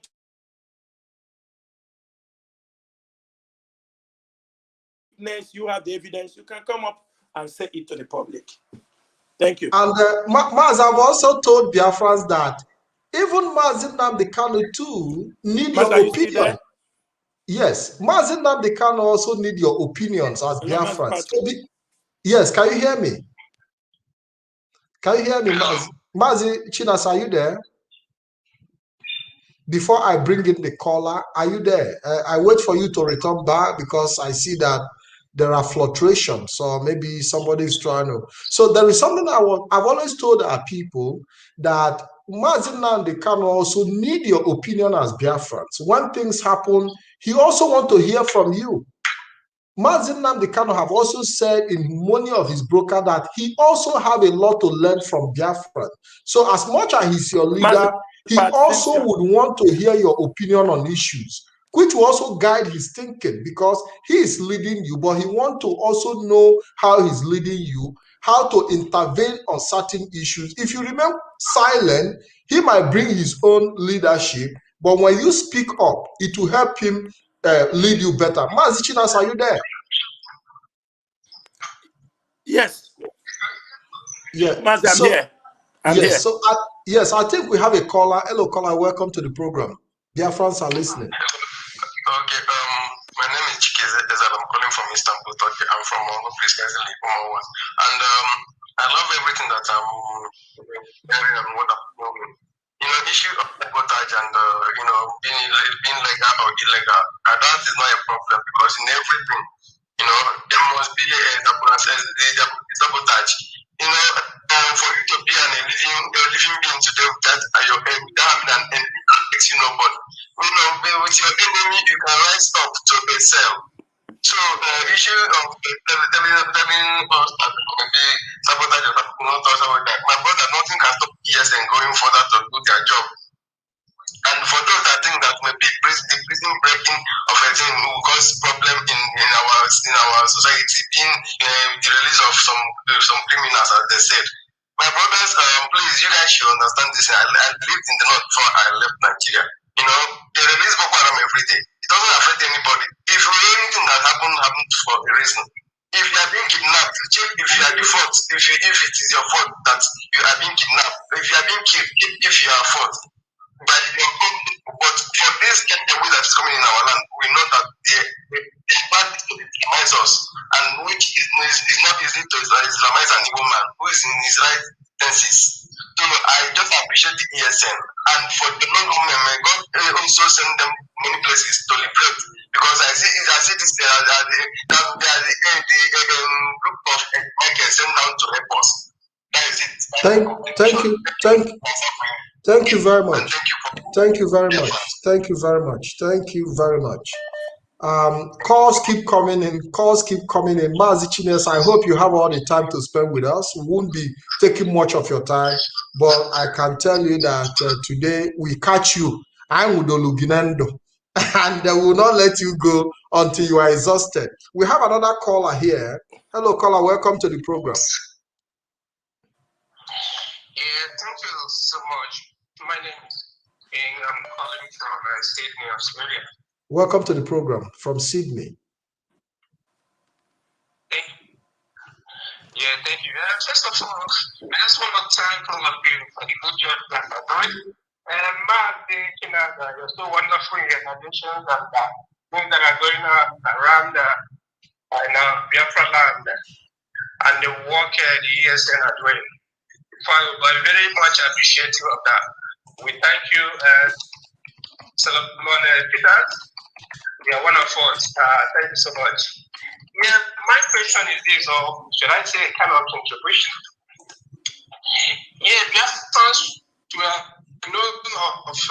be known for high technological know-how. So in this modern era, I think there is need for us to look inward. Most of our young scientists, we are scientists capable of board. Even the ones back home at Biafra land, they can develop a kind of device that are highly sophisticated, like the one Biafra developed during the Nigerian-Biafran Civil War. But we all know the impact of Ogbunigwe during the war. So the opinion that we can look inward and incorporate or how we can get the younger generation. There are many of them in Biafra who can develop a wonderful weapon, because we shouldn't allow our enemies to take us unawares. We can develop something that is highly sophisticated, that can take a very long range to release to our enemies' territory. The era of defending is gone. This is the era of attack. And the only way to defend is to attack.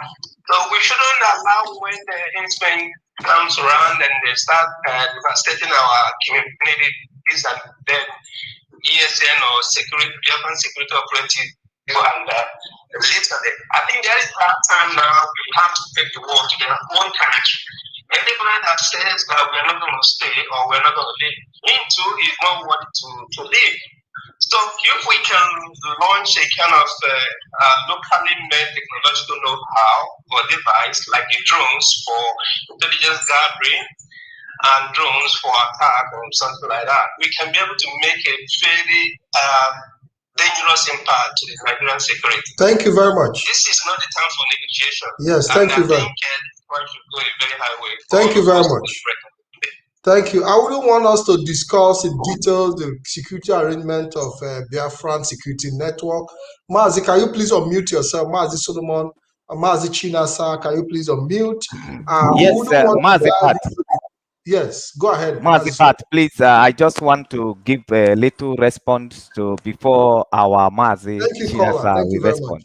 So my little response to this caller is that the only thing that the only support that ESN needed at this very moment is your contribution, your monetary contribution.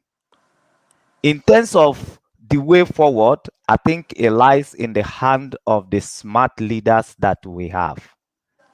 And if there will be any strategic discussion or tactics discussion, I think the intelligence are there to handle it.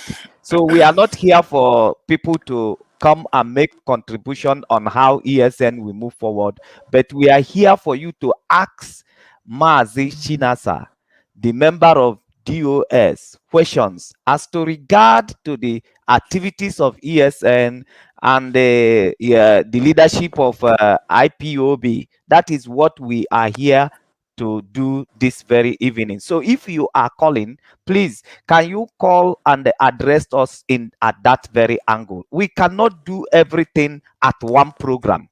We are here, we are here, we are there. At the end of the day, people were here and they will not get the point. So we brought him here so you ask him direct questions as regard to anything you feel like you need clarification for regard to the activities of ESN or the leadership of IPOB. That's why we brought Mazi here, not even to discuss politics or to discuss what is happening in the township of Nigeria, which their police and the army and their governor say that they are in charge. So if they say they are in charge, so we are not here to discuss their failures, because their failures is meant for the world to see, and they also give opportunity for our demand. So our Mazi is here. Please, if you are calling, prepare the question you want to ask him as to regard to the operation of ESN. Mazi, I think we have a caller. Hello, caller. Welcome to the program. Thank you. Yeah, Mazi Patrick, good afternoon here. Good morning from my end. My name's Mazi Ejike. I don't know the number that our leader gave us last time, those two numbers. That is the number that says if we see a checkpoint, we should call with that number. You can only get that number on Signal. If you want to call on Signal. When they called me in my place in the Enugu yesterday, people over there in Ibawanike, they didn't sleep yesterday because they got an information that the Fulanis are there. So most of them yesterday ran out. So when I want to try to call this number and I get confused, asking that this number is for checkpoint, it's not for them. But I want the same time to say that the place, that Ibawanike in Enugu, there's a problem there. The Fulanis are all there. Last night, they want to take action last night. But due to the village start running away and everything, they didn't take it. And this one, they have tried to take action. We know that in due time, they will try to do something. I'm just trying to get our people to know what is going on there. We really need help over to that Ibawanike. The king there is not doing anything. Even when the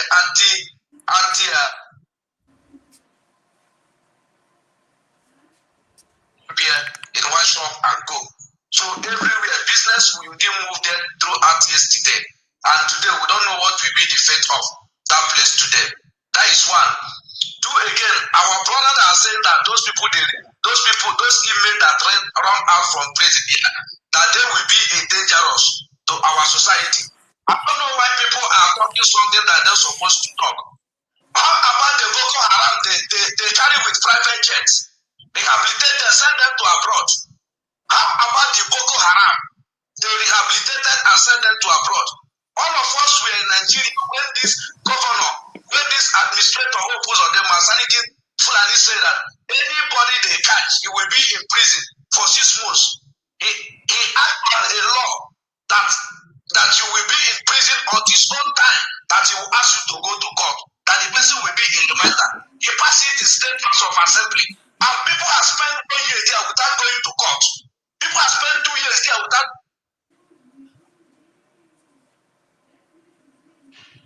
loans. 1 year in prison without going to court. A lot of people there did not commit anything. And they're in the prison here, they are dying. They call the place correction center. In those days when we are growing, we used to buy locker from prison yard. But today again, it's not correction center. Many people are there today. They don't even know what they did. So let our people stop talking and say that there will be dangerous. Our place after the war today, there will be danger in our place. So there is no kind of danger that we will see will be a new thing to us. They have 3 types of law in that country. They have supreme law and have the low class law. They are using that low class law in us. Yoruba has agitated for how many days? Nobody that they have killed. A month when we agitate, we can't no less than 10,000 people that they killed. Let them stop talking this. If they don't know what to talk on radio, let them close their mouth. Allow the ECN to do their work. And IPOB to do what they're supposed to do. Thank you. Thank you very much. Thank you, caller. Thank you very much. God bless you. Master Patrick, let me just say something. Go ahead. MAZI CHINASA, go ahead. There is something people don't understand that is happening in the southeast and the so-called south-south.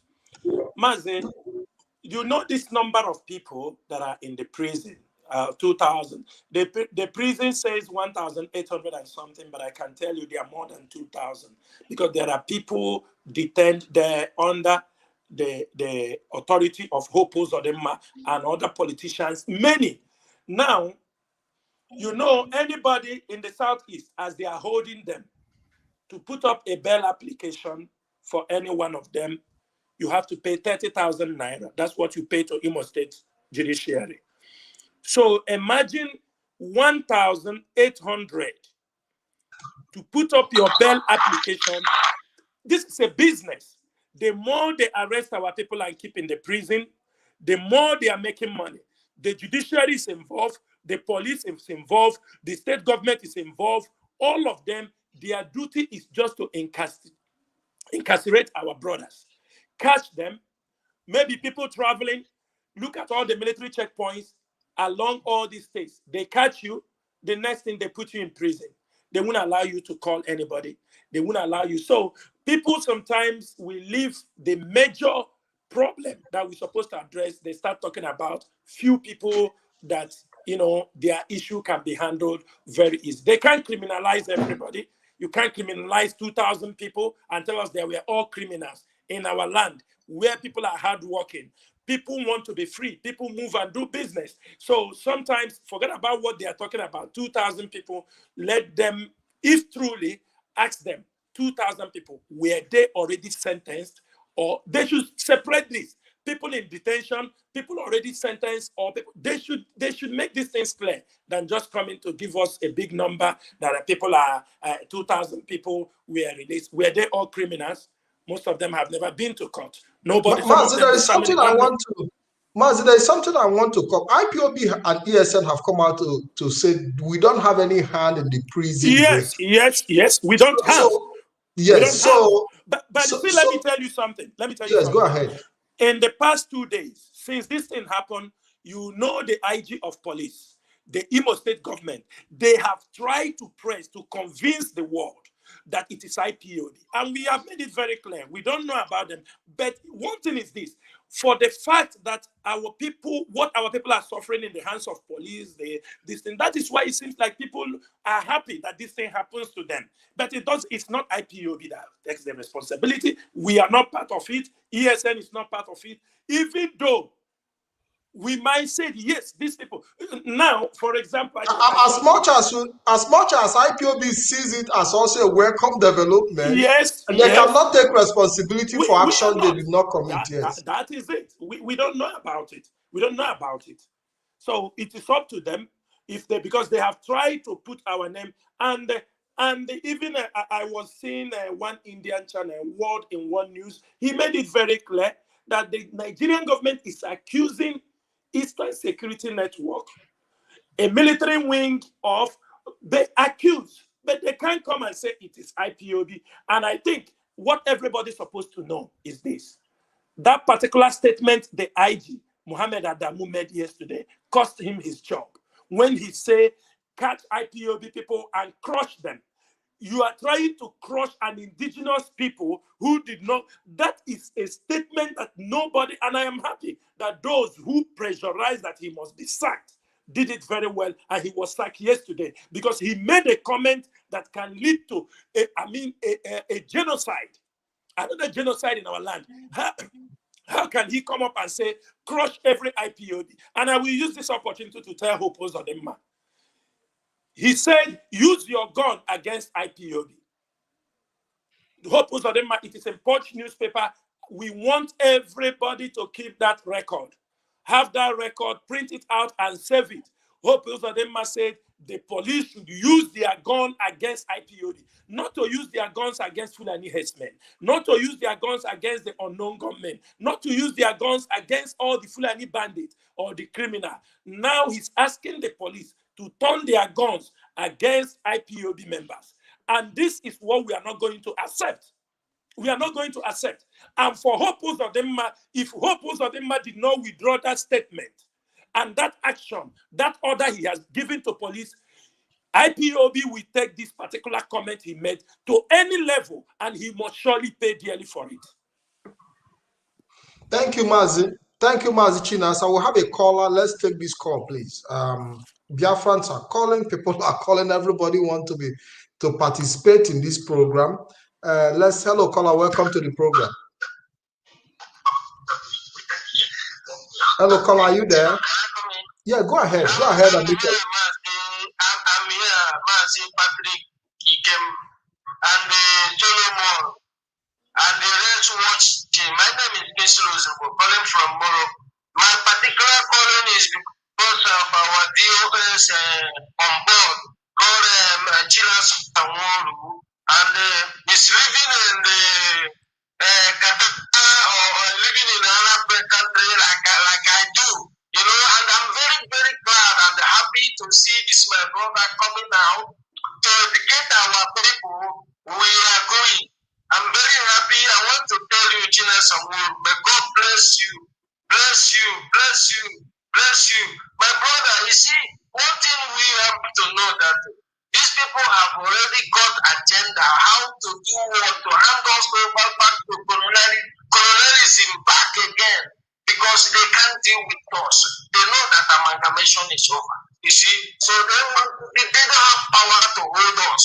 They know that we are going. So the only opportunity is to fight the foreigner, British and others, to come and do this. But you know, how did the attack went to the Imo State prison? Immediately they target to the FU. And you know, one thing these people have to know that they are there during the fire, and the attack went there with arms. So how did you people return immediately by victory? You see, so that is one thing. Fire have made it clearly. The people that are attacking Nigerian security are unknown gunmen. Those they call them Islamic West Africa. That is it. So we don't need to beat around the bush with this governor. This is time now to bring this governor down from our any platform, and anything we are doing, we know that we are doing it 100% right. That is it. We should bring these governors down to this trouble because these people are disappointed from A to Z. So they are not relevant for us. Everything we are doing now, God is with us, and we are doing it according to the word God of the incident. So thank you, my brother, and thank you, Mazi Chinasa. Thank you very much. God bless you. Thank you very much. Thank you. Thank you very much. We are receiving series of calls,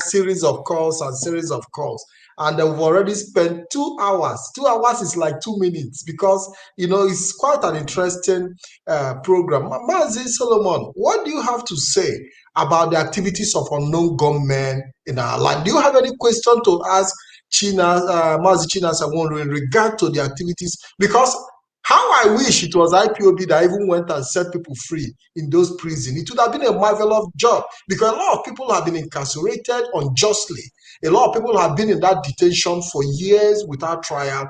A lot of people have, gone through a lot of. We understand that there is no justice in the system. And if IPOB had even taken it upon themselves to start breaking all the prison, it would have been a wonderful development. But here we are having unknown gunmen doing the job that we are even supposed to be doing.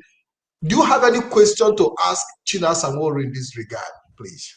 Okay, thank you so much, Mazi Pat, as to giving me the opportunity again to continue my question. So now, I want to ask Mazi here as to regard to the operation of unknown gunmen.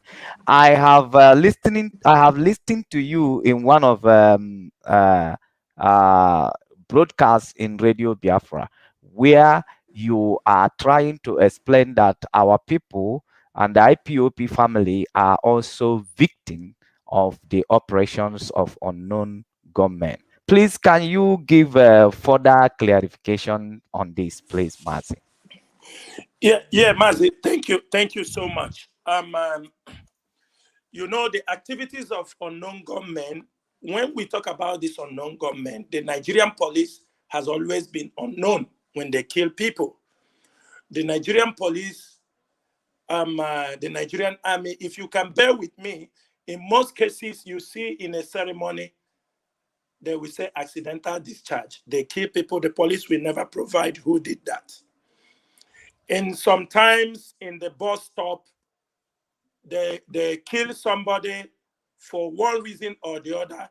And sometimes they kill people, they run away. They still remain the mystery of unknown gunmen. But it's unfortunate that it turns against them now. The same people, I'm talking personally, I'm not talking on behalf of IPOB, but I believe that the Nigerian police have committed a lot of atrocities. I will see this as it is like from the NSAS issue, because from the NSAS till now, this is still weird because this break of prison, this killing of police officers, it started from NSAS. It didn't start just yesterday in Biafra land. The same people, I believe, is still the same anger that flows from the NSAS is still flowing down. Now, I can tell you there are many IPOB members during the NSAS. They were shocked.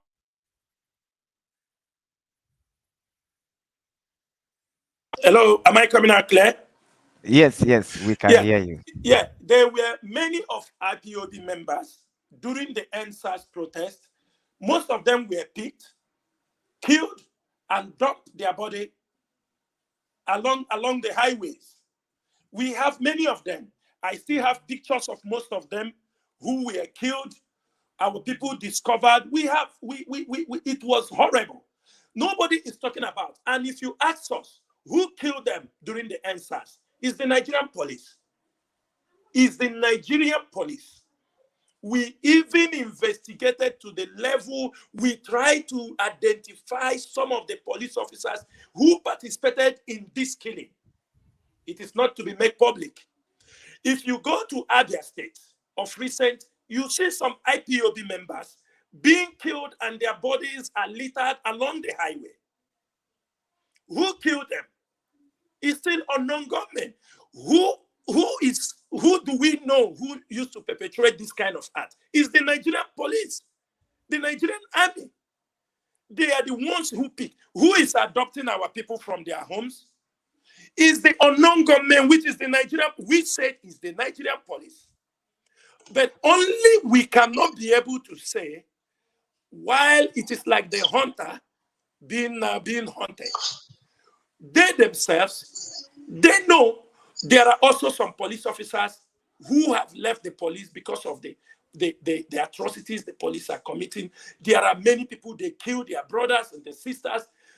My brother, let me tell you something. Unless you have never received police brutality in Nigeria, you will be able to defend the Nigerian police. Even if it's my brother. Mazi Chinasa, there is another notion, without cutting you off, that it was probably even the IG himself who planned this operation to be able to target on ESN to continue clamp down on the activities of ESN. There is still another notion in that direction. Yes, everything is possible, because imagine the attack when they kill our people in Ebonyi State. They didn't say much, but immediately it happened because that is their business center. This place that was attacked is their business center. You see the IG ran to the place, all of them arrived, but they have been killing our people. Presently, all of you know they are bombing in Akwa Ibom. They are now killing people in Akwa Ibom, but none of them have gone there. If tomorrow now ESN go there to defend the land, they will now target IPOB members. Everything, all crimes are possible in Nigeria as long as the Nigerian police exists. That is what I can tell you about unknown. Yes. Thank you, Mazi. There is one more. There's one more question I want to. Can we take this caller before you come with your question? Thank you. Thank you. Hello, so caller. much. Welcome to the program. And I think it might be the last caller before we end the program. Go ahead, caller. Yes, good afternoon. I am calling from India. Make sure you are asking a very, very important question, please. Yes, I just want to make a contribution. This we have our brother MAZI regarding the situation, security situation that we are having in Biafra. The issue is that the very comment made by the governor of Ebonyi, saying that the Fulani herdsmen, the Fulani terrorists who made the attack at the four communities in the local government, and they have left the local government. It is a lie. It is a typical lie. Even at this point of the time, is still protecting this Maroden Janjaweed, these terrorists. Is still protecting them up to this moment. Because there is a intelligence information that is coming that Devumai had a blood vote with the local government chairman and some chiefs in that very area in order to protect these Fulani herdsmen. You understand? Between Ohuku local government and Ishu local government, this area has been taken over. As I'm speaking to you now, they are still there.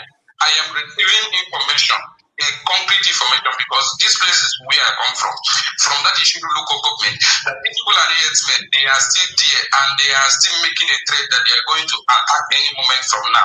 This community I'm about to call to you now is where they are still around. This group that they attack, they are still there. In Kalena, they are still there. In Amezu, they are still there. In a place that is called Amezu, they are still there. In a place that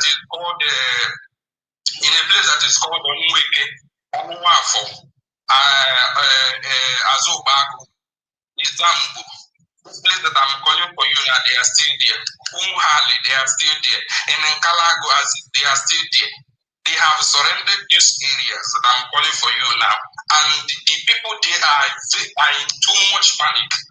I am telling you the truth. They are in a very big panic. They are calling me to tell me that this very Fulani herdsmen, they could attack them any moment from now. So this very issue of this Fulani being told by Devomai that they have vacated, it is a lie. They are still there.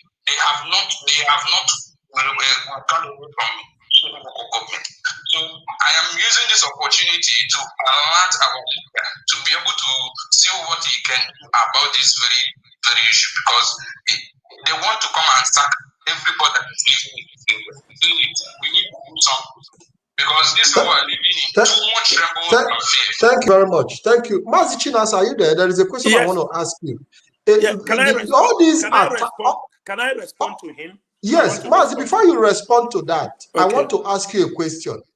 The vulnerability of these communities, is it because of their lack of cooperation with the ESN? Is it because of their lack of cooperation that they have made themselves vulnerable to these attacks? No, number one, Mazi, they made themselves vulnerable in the sense that some of the youth are still listening to the political or the governors. You understand me? Whatever you tell them, it is not yet in their head. Reasons are they feel that they have been living with the Fulani for 5 years, for 6 years. Do you understand me? They have this notion that, no, we have been living with them. That is one of the things. They never know that the Fulani can wake up any day and massacre them. That means our people, some of them, especially in Ebonyi State, I want to point something here. Our people should know that these people, like at the beginning of this program, I tell you from 2009, we realized they start settling in many of these places. They start coming in. They start coming in. Presently, with a confirmed report, we have more than 350-something Fulani herdsmen settlements. Fulani settlements in Biafra land. ESN started this job just a couple of months back. I am sure we may not be able by now to cover the whole 300 and something Fulani settlement, but we are taking it one after the other. In these places our brother just mentioned, most of these places, some of the youths are also not capable. The Fulanis are using AK-47. Some of them, what they have is hunters, and we need their intelligence because they own those communities. We need the intelligence from the community, and we need also a cooperation. For the fact that we have many settlements, we have to make sure we dislodge in Biafra land. Those who give us a quick cooperation, we work with them. Are you understanding me? Because not just because there is a settlement in your community, ESN will rush and just go there. You understand me? We first need intelligence on the ground. We need people who must cooperate. And the ESN, in their best tactics, we try to dislodge the Fulanis without even harming the herdsmen, unless when the herdsmen become brutal. Are you understanding me? We try our best. We make sure there are women, there are anybody like a female. We make sure none of them, their female is not touched. Even the Fulani herdsmen, if we found that he is armless, ESN do not. Let me give you, there was an example happened in Ebonyi State, where we went, ESN went into a community. The few Fulani herdsmen that was there said, no, we want to leave. We want to leave. We told them, are you sure? He said, no, we are leaving. ESN have to gather almost 5 to 6 settlements. They have thousands of cars. I think I posted the video. We gathered them until they left the border of Ebonyi State into Benue State. We told them, don't return back to this particular place. We try our best. Why do we do so? We don't want that people in that community may say, no, because you kill a cow. Because you kill, it doesn't mean. We try to approach this issue in every possible means we can be able to make sure the Fulani leaves the land. Like all these places is saying now, these are the games of the politicians. I will shock you with something information. Do you know that Clement Ibeto, Dave Omahi, and some of the local government chairman, Clement Ibeto, that you people know, most of those land that are in dispute, Clement Ibeto is also part of the problem in Ebonyi State, where he bought land with Dave Umahi. They are trying to dislodge most of those communities. You know, in Ebonyi State, there are too many solid minerals. Do you understand? They maintains in Ebonyi State. When they discover, they try to take Fulanis to dislodge the community. This was the game Dave Umahi has been playing, but it's unfortunate he's turning against him. In all these places, Efurim or Hunku, this is all where they are playing land politics. Dave Umahi is involved, Clement Ibeto is involved, and most of the local government chairman. But one thing is this, in the shortest period of time, most of them, those local government chairmen and all these things, we will knock at their door to explain to us why they choose to risk the life of our people with the little peanut they collect from the Fulani herdsmen. Thank you, Mazi. Thank you very much. So what you are trying to say is that ESN need more of the cooperation of these communities to do their job effectively. Sure. We need. But when we see there is a threat to life, ESN can go in and do their job without taking their permission. But to give a perfect and a more professional job where less life will be lost, we need the cooperation of the communities to make sure that that job to dislodge these Fulani herdsmen there are carried out, because we want after dislodging them, we want also to protect our community. For example, if we dislodge a Fulani settlement or Fulani herdsmen where they are hiding in the hut, we need the youth, the communities to be at alert, because ESN will leave, but we need them to be at alert to communicate us. We need them to tell us the activities. They shouldn't go to sleep.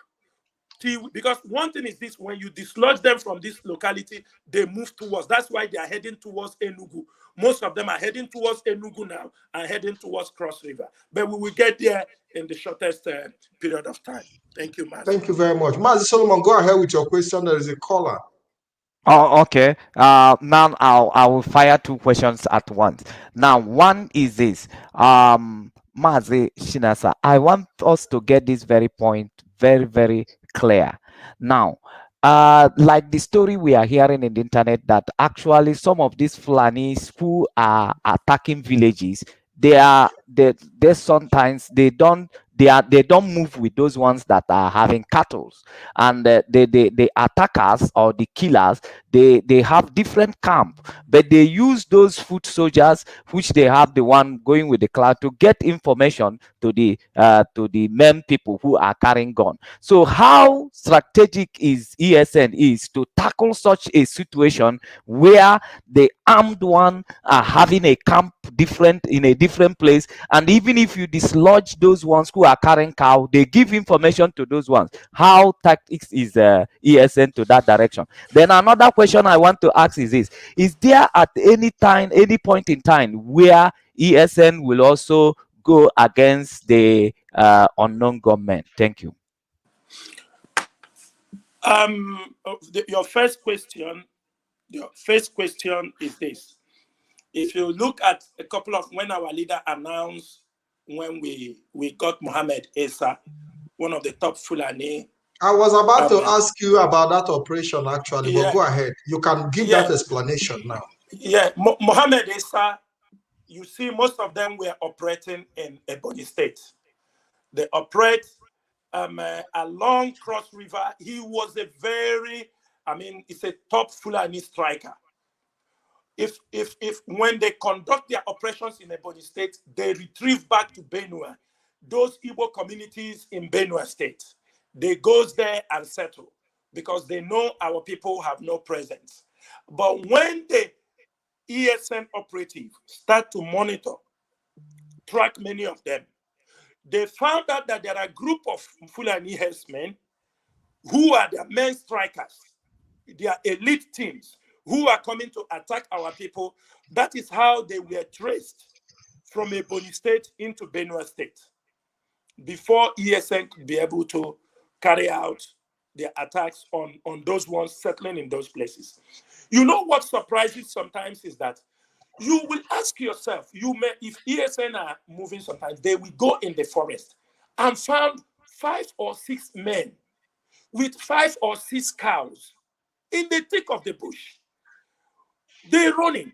What are they doing in the thick of in the forest? 5 or 6 young men with 4 or 5 cows.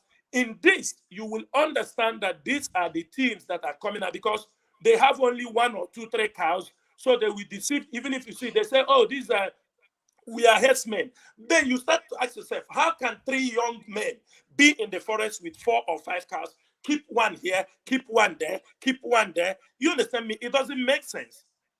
So ESN have come across these kind of issues many times. So that is why we look at those ones. You see the ones that come with huge cows. These are the ones they sent to go and provoke the communities. The ones with those cows. You will see 2 or 3 boys with hundreds of cows. They ask them to go into that community, any community they want to start problem. They ask these 2 or 3 to go and wreak havoc. They are watching them. They are watching. You will see those small boys, they will be talking to you, I will do you this, I will do you that. Before you understand, they can even attack you. They have all their mobile communication gadgets. If they don't attack you, or if anything happened to any cows in that place, 1 or 2, they now go and report to those their strike force, the men bandits. They are the ones who come back to unleash terror on that particular community. Do you know what they did? There was a farm somewhere in other states where they went and chewed. That was, I think, in Ibere or where they went there and they destroyed the farm. The woman came there and it was small Fulani young boys. Small, you know, those small, like 7 years, 8 years. The woman came and they stoned them and all these things. The following day, I think the woman came to the farm. They came there and killed the woman. Automatically, it's not that small boy that killed the woman. It is people, most of their teams. So whenever you see the cows, any of them you see with the cows, you see them, they are the one coming to provoke the communities, waiting because they want you to provoke them so they can unleash terror on you. And the ESN is not wasting time to track all these people. We are tracking them along the borders. And in a very short period, we are going to cross the borders and make sure, because now most of them now crosses the border, waiting for the next thing to happen. Forget about those ones living among the community. They are the ones they keep to deceive you that everything is still okay. Those ones will live overnight. They have no property, they have nothing, they just overnight. You can wake up, they are gone. So our people are making mistake, thinking because when Fulani settlements are still around you, those ones are still there monitoring everything that is happening, passing the information. And one day, like what happened in Ebonyi State, is a typical example of how they operate. You will be sleeping with them, you are eating with them, they wake up one night, they will unleash terror on you. That is how they are operating. Thank you. Thank you very much. We have a caller. Secondly, this caller, thank you for your patience. Okay, go ahead. I'm coming. Yeah, Secondly, go ahead. he asked the question of, will ESN come against the unknown government? Caller, hold on, caller, please. Yeah. Why would we go against the unknown government when they are not known? And the unknown government is not attacking any IPOB member. Unknown government is not attacking any ESM formation. Unknown government is not saying anything against this group of people. Why should we make people we don't know our enemy? They are not our enemy, and I am sure they won't even dare to attack ESN because they know ESN is their grandfather in anything they do. Anybody who tries to attack this formation ESN, the person will find it easy. If your non-government have an assignment they want to do, best known to them, they should continue doing it. But they will make a mistake whenever they turn to attack IPOB members or attack ESN. That is where heaven will get loose. Thank you very much, Mazi. I think we have a caller on the phone. Caller, go ahead. Hello? Yeah, go ahead. We are listening. Biafrans all over the world are listening to you. Go ahead. Okay. Good morning. I am Wisdom. I am calling from Iguacha, Wisdom Ajo. I am a tanker driver. The little contribution I want to make is that I love the program and people are doing very well. Many people are friends of nobody. As long as you are not their circle, you are considered as an infidel. I have been traveling all over the southeast of the states of Nigeria and other parts. Even I've met some people here in the so-called South. They now realize that Fulani have only come to kill, destroy, and conquer. So, on that note, I just want to still advise people that are listening. We must not say everything we see. We must not post everything we see on the social media because it's very, very shameful that Britain has come to aid Nigerian armies to fight Biafra again, to commit another genocide. I saw that post this morning that one man said that Britain are here to commit another genocide. It's very, very shameful to them that they are not aiding army who are helping the Fulani people to kill our people. But I don't just understand it. How can the army and police aid a Fulani headsman killing innocent people at will to still aid them to kill more? And some people will just go on this platform and they will start talking rubbish. They will start talking nonsense. Is ESN your problem? Is IPOB your problem? Is MAZI your problem? The villages are being slaughtered. Bushes are being taken. People are being killed. And they are not saying anything about it. And the other day, MAZI came to Ohanko. And I saw a lot of our mothers marching on the board just to support MAZI. I said to their parents that it is very, very shameful that you people are selling your pictures again for another fight. But anyway, I am now convinced that there won't be any 2023 because Nigeria or the zoo has only 3 or 4 or some most now to just stop it. Thank you very much. Thank you very much. Thank you very much. We will be rounding this program. MAZI CHINASA have given us so much time, and we'll have to let him go in the next few minutes. There is somebody that dropped a special voice note for MAZI CHINASA NWORU, and I would like to play that voice note. I don't know what it contained, but he said he wanted to drop a voice note, and I hope that MAZI CHINASA is listening. Let's take this voice note. It's about 4 minutes, 43 seconds voice note from Germany. Let's see what he has to say. Let's see. Just a moment, please. Let me see. Just a moment. Let me see.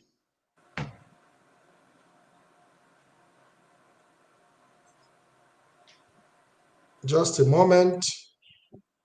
I don't know.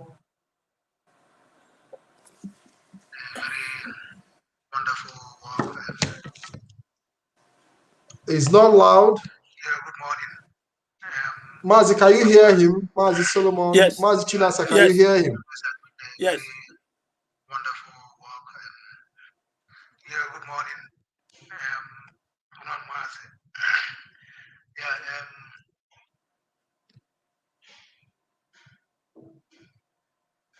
I don't know what the problem is. He dropped this voice note and he said he was dropping this voice note for MAZI CHINASA NWORU. Let's see. You can send it to me to listen. If you say sending it to me. Okay, I will. Yeah, send it to me so that we can save time. Okay, I will send it directly to you. There you can listen to it after the program because we no longer have that time. I promise we are going to end this program in the next few minutes. We have another caller, but I don't know if I'm going to. Maz, do I take this caller? Do you permit me? Okay, Maz, let that be the last call. The last call. Okay. So that we can, so we can round up. Hello, caller. Welcome to the program. Make it fast. You have 2 minutes. Go ahead. Hello, caller. Yes, you have 2 minutes to ask your question or make your contribution. Yes, I was the person who called before to talk the issue. I listened to what MAZI CHINASA NWORU said. He said that that ESN need the cooperation of the communities and the mobilization of the youth around the community.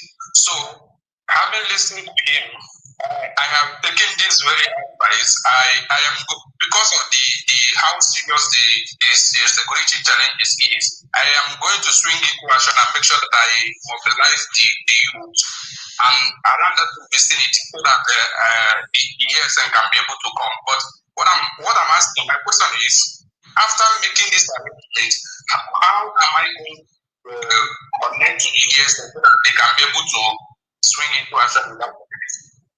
Well, you can always get to this number and we can always relate to MAZI CHINASA NWORU. All you need to do is to talk to your community, talk to the youth of your community, create a system that can relate with people on the ground. And whatever question in the future you want to ask, If you've been able to mobilize the youth to you can always get in We touch send on people. this same Yes, number. we send people. That is it. Yeah, we'll send people. Give us information about that community, and we'll be sending people there for whatever exercise that need to be carried out. Okay, thank you. Yes. So, thank you for the contribution. Mazi Solomon. Yes. Yes, Mazi, I am here.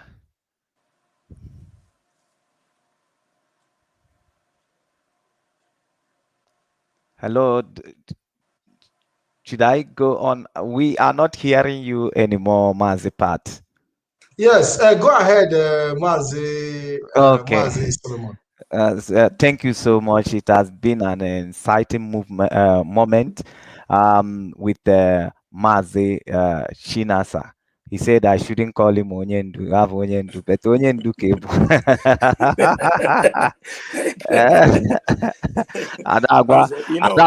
It's good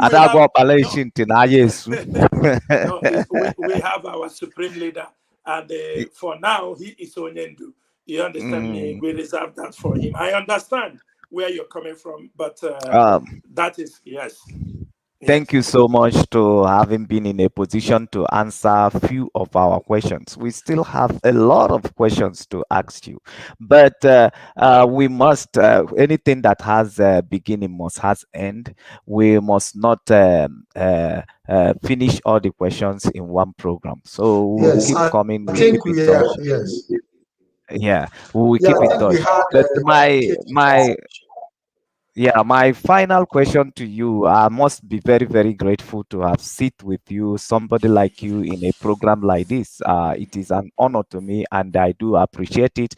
But I must put this, my last questions across, and I will bank other questions for you because we will keep in touch, and by God's grace, you might be helping to come to this very program because our people need a lot of explanations, and they need to understand the reason why things are being done the way it is being done. Now you have explained to them why the issue of the clean in Abakaliki was not stopped before the Fulanis make the attempt, and our peoples have begun to understand now. They are beginning to recognize what could be their responsibilities, and I believe that people who witnessed that incident also, they are having change of mind.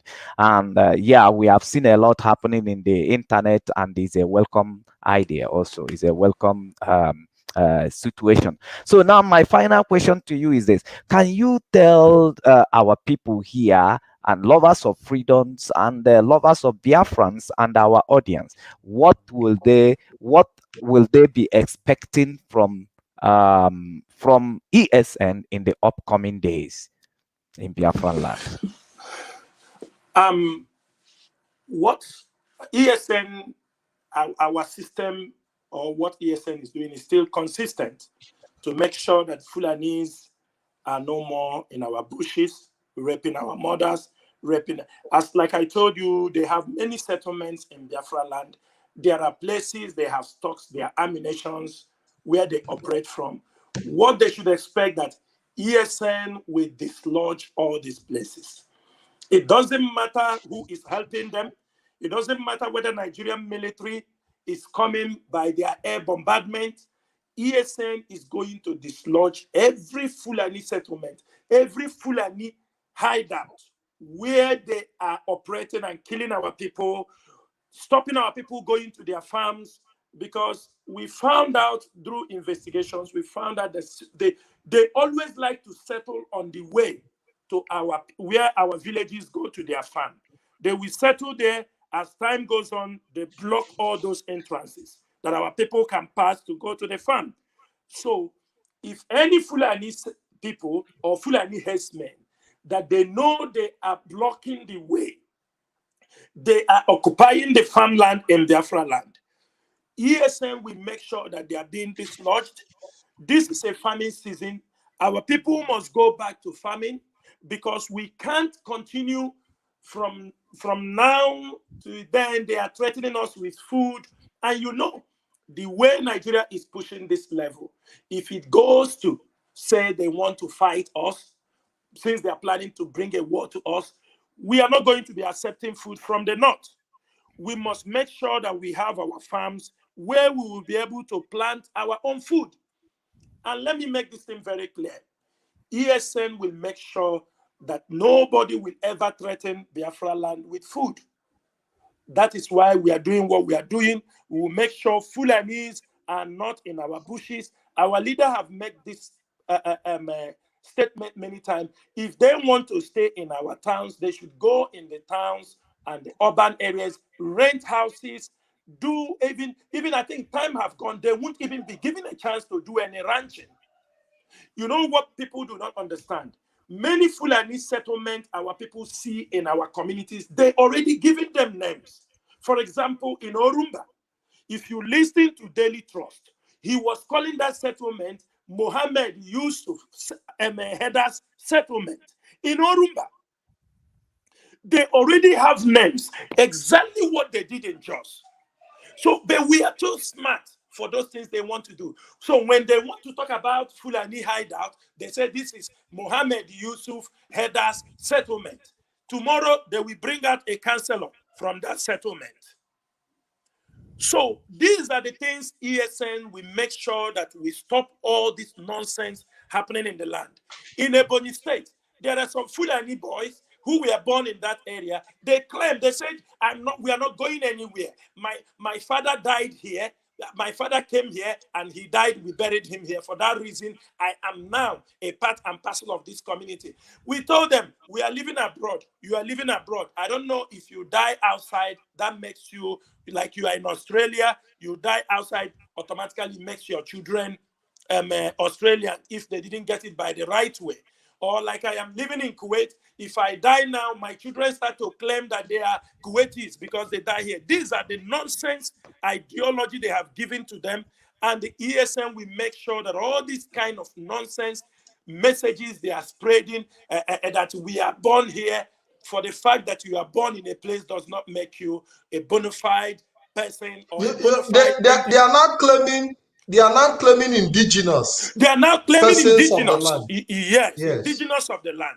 And these things are what ESN is also working very hard on IPOB to dislodge all these rubbish messages they are trying to spread. And finally, people must always support ESN. I think there is a global fundraising because it is not easy to carry out this assignment. We still have a very long way to go. And I think ESN you see today, we are not yet doing anything. We are not taking care of what Nigerian military coming to attack us. We are still busy. ESN is busy in the forest, cleaning up the Fulani herdsmen in the forest. When we need more support because the time we will come on the street, when the Nigerian military is attacking us, we and them will sort it out. It's as simple as that.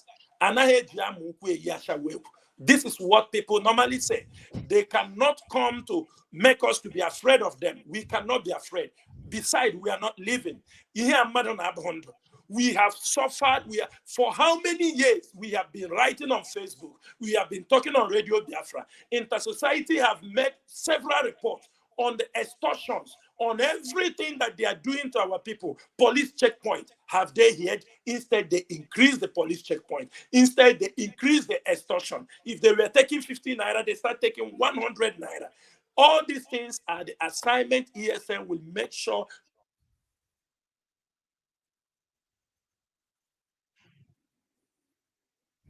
are the things ESM will make sure that they do not happen in our land any longer.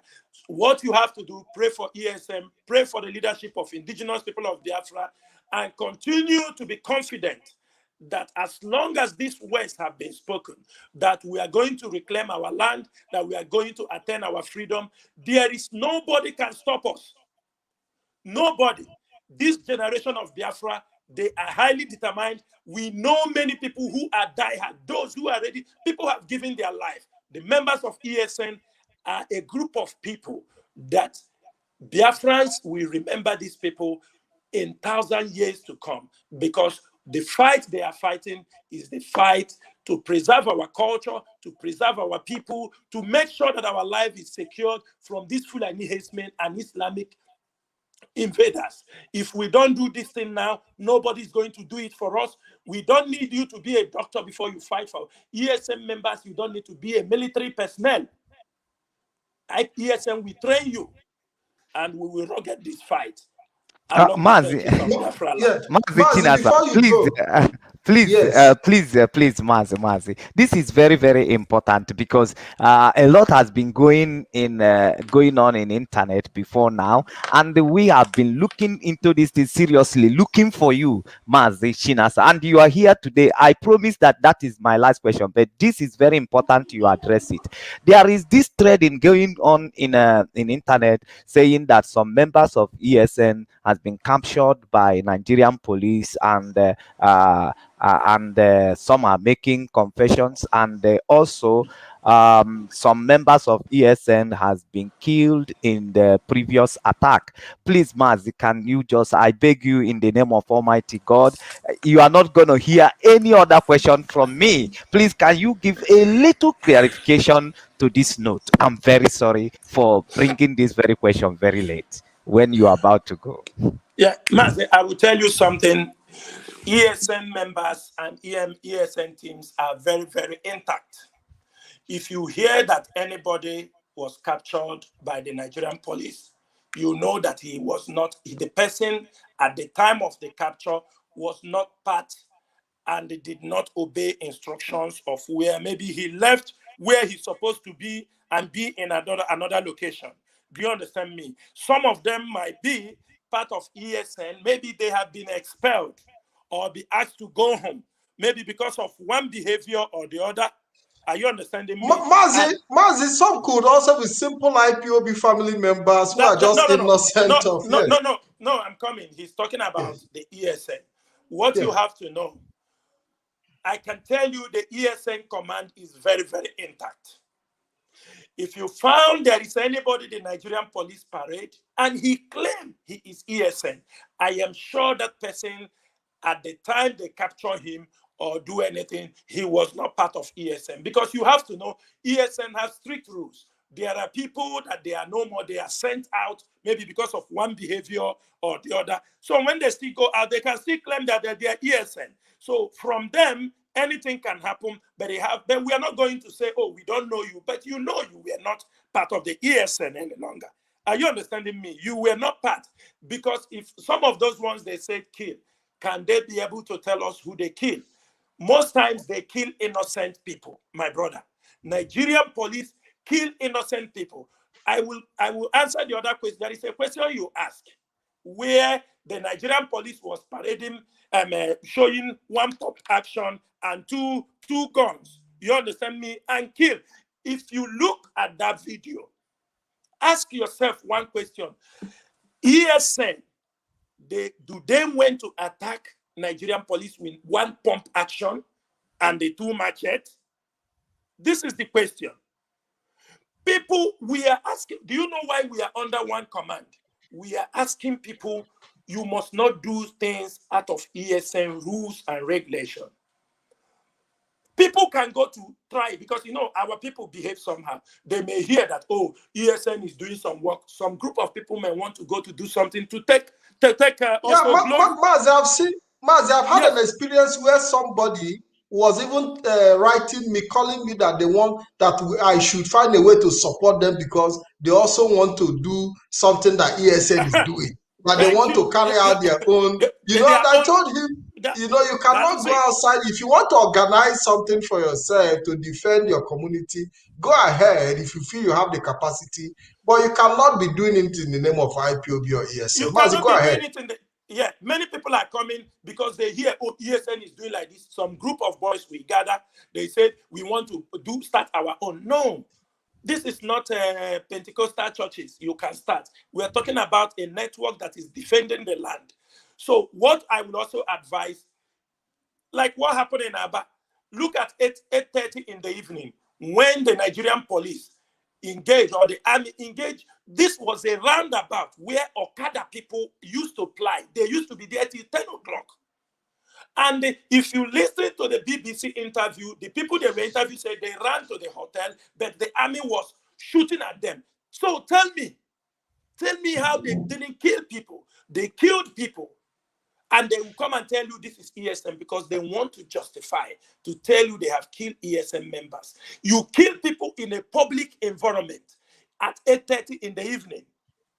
Ariaria Junction, you want to claim that they are ESN? What will be ESN doing at Ariaria Junction? ESN is supposed not to be in Ariaria Junction.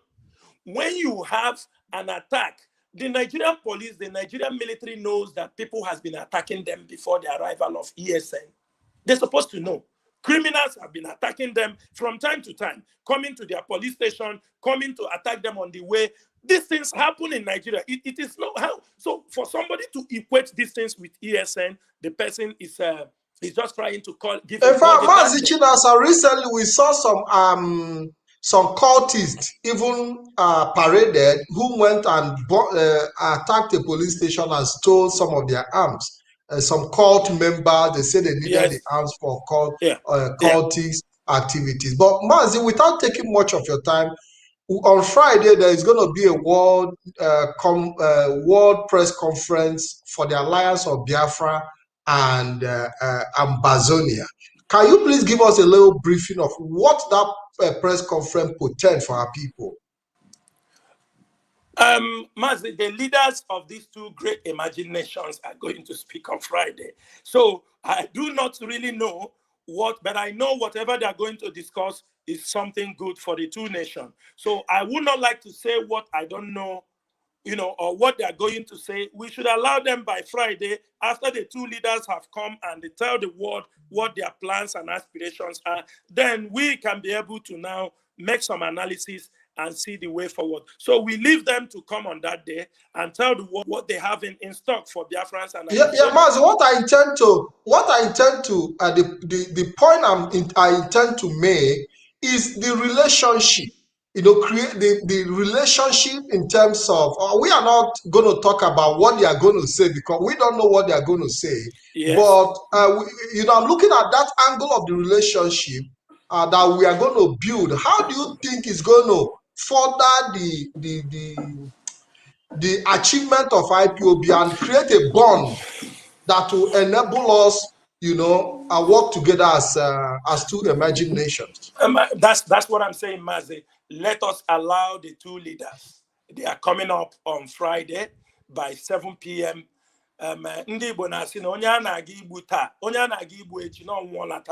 You understand me? This is next tomorrow. As soon as they let the world understand what they are planning, then we will see what we can be able to analyze, whether those things they have tell the public what will be the benefit for what we are doing. And I think these two great leaders, they can do something that won't be beneficial to their people. I think so. Thank you very much, MAZI CHINASA. Thank you for being here. It's been a pleasure hosting you. And I'm happy for MAZI Solomon, who also made himself available. And I believe that MAZI Solomon, I know you have not exhausted all your questions, but we'll have to leave it at that. Yes, okay. MAZI Solomon, I have one thing to tell Biafrans. Yeah, go ahead. I have one thing to tell Biafrans all over the world about our struggle and about what we are doing and about where we are heading to. I will close my comments. I will close this interview with this, my own narrative. Everybody should know it is assumed that everybody is animal, even humans, we are animals. They classified us as mammals. And our leader said Nigeria is a zoo. People accept, but by now, many people do accept that adjective he used against Nigerians. This message is for all the politicians in Biafra land. This message is for all the governors, the so-called elite. They have to know one thing. What we are doing is nature.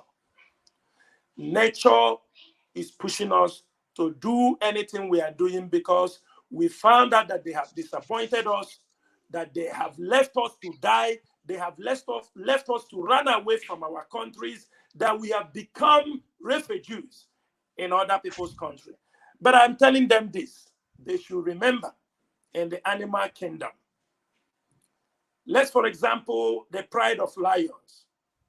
The lion you might be the lion, the big boss inside the pride.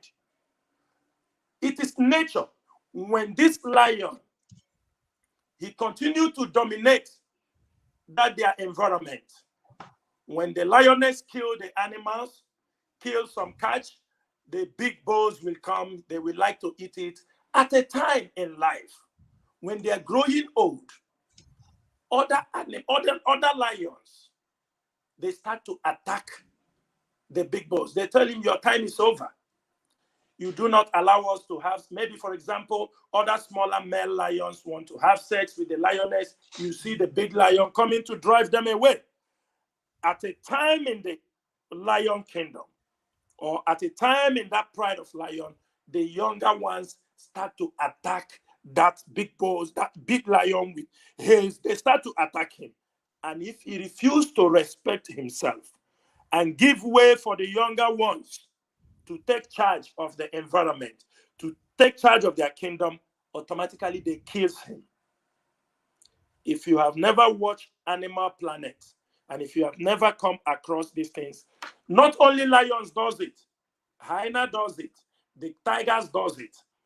This, what I'm telling now, is that all our politicians, all the elderly ones, who have for many years been an obstacle for the development of our land, for the progress of our land, it is time for them to step aside.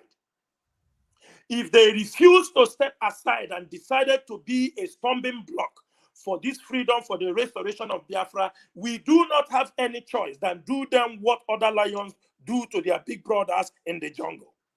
It is a very simple message for them to understand. We have begged them, we have written to them, we have respected them enough.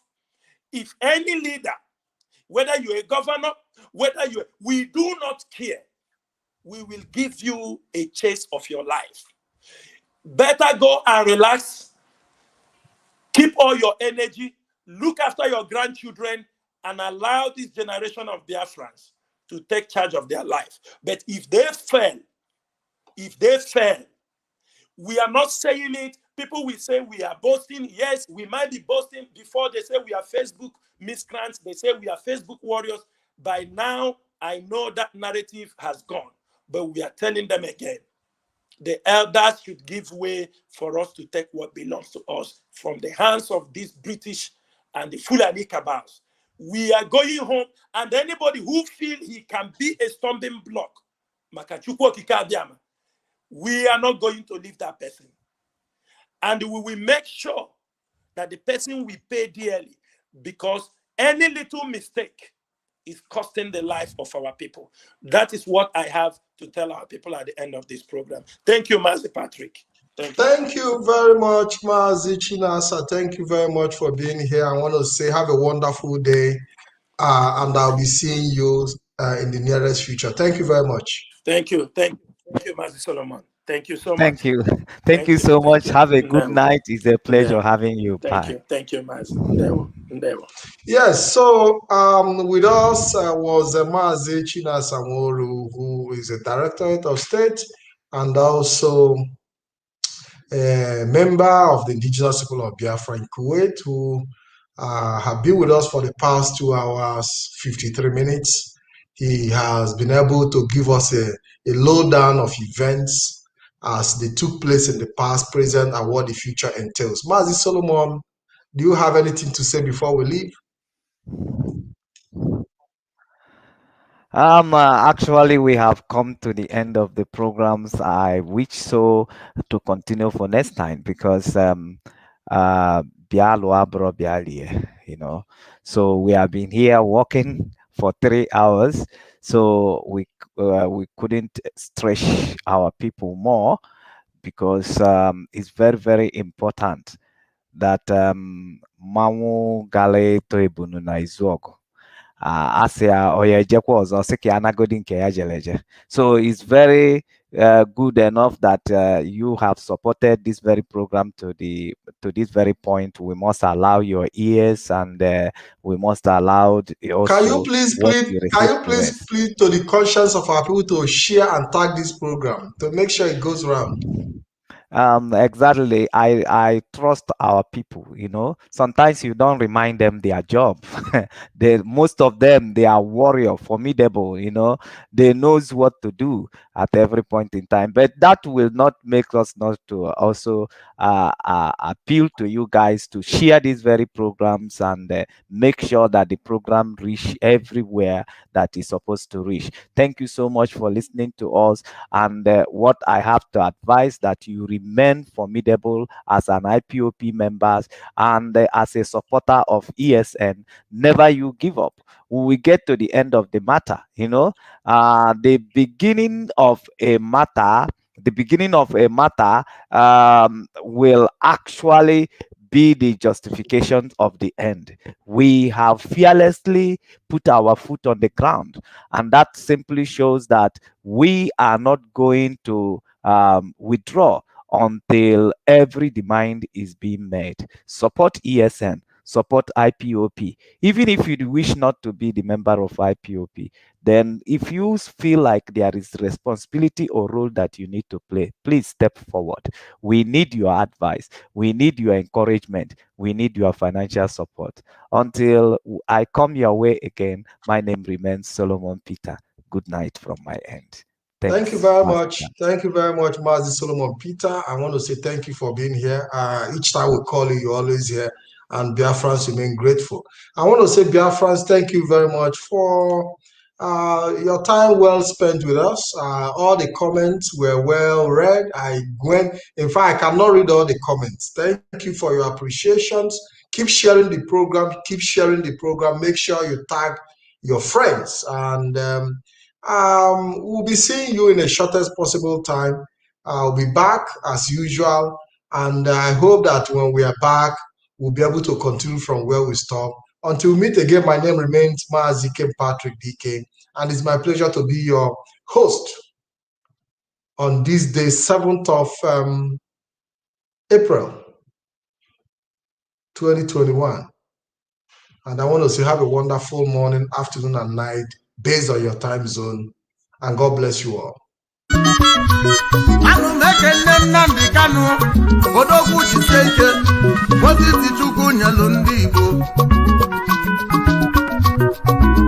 Asim gị gaba n'iru n'onwere ife ba ga-eme ọchọ nke a dị-enwe ilu ma chacha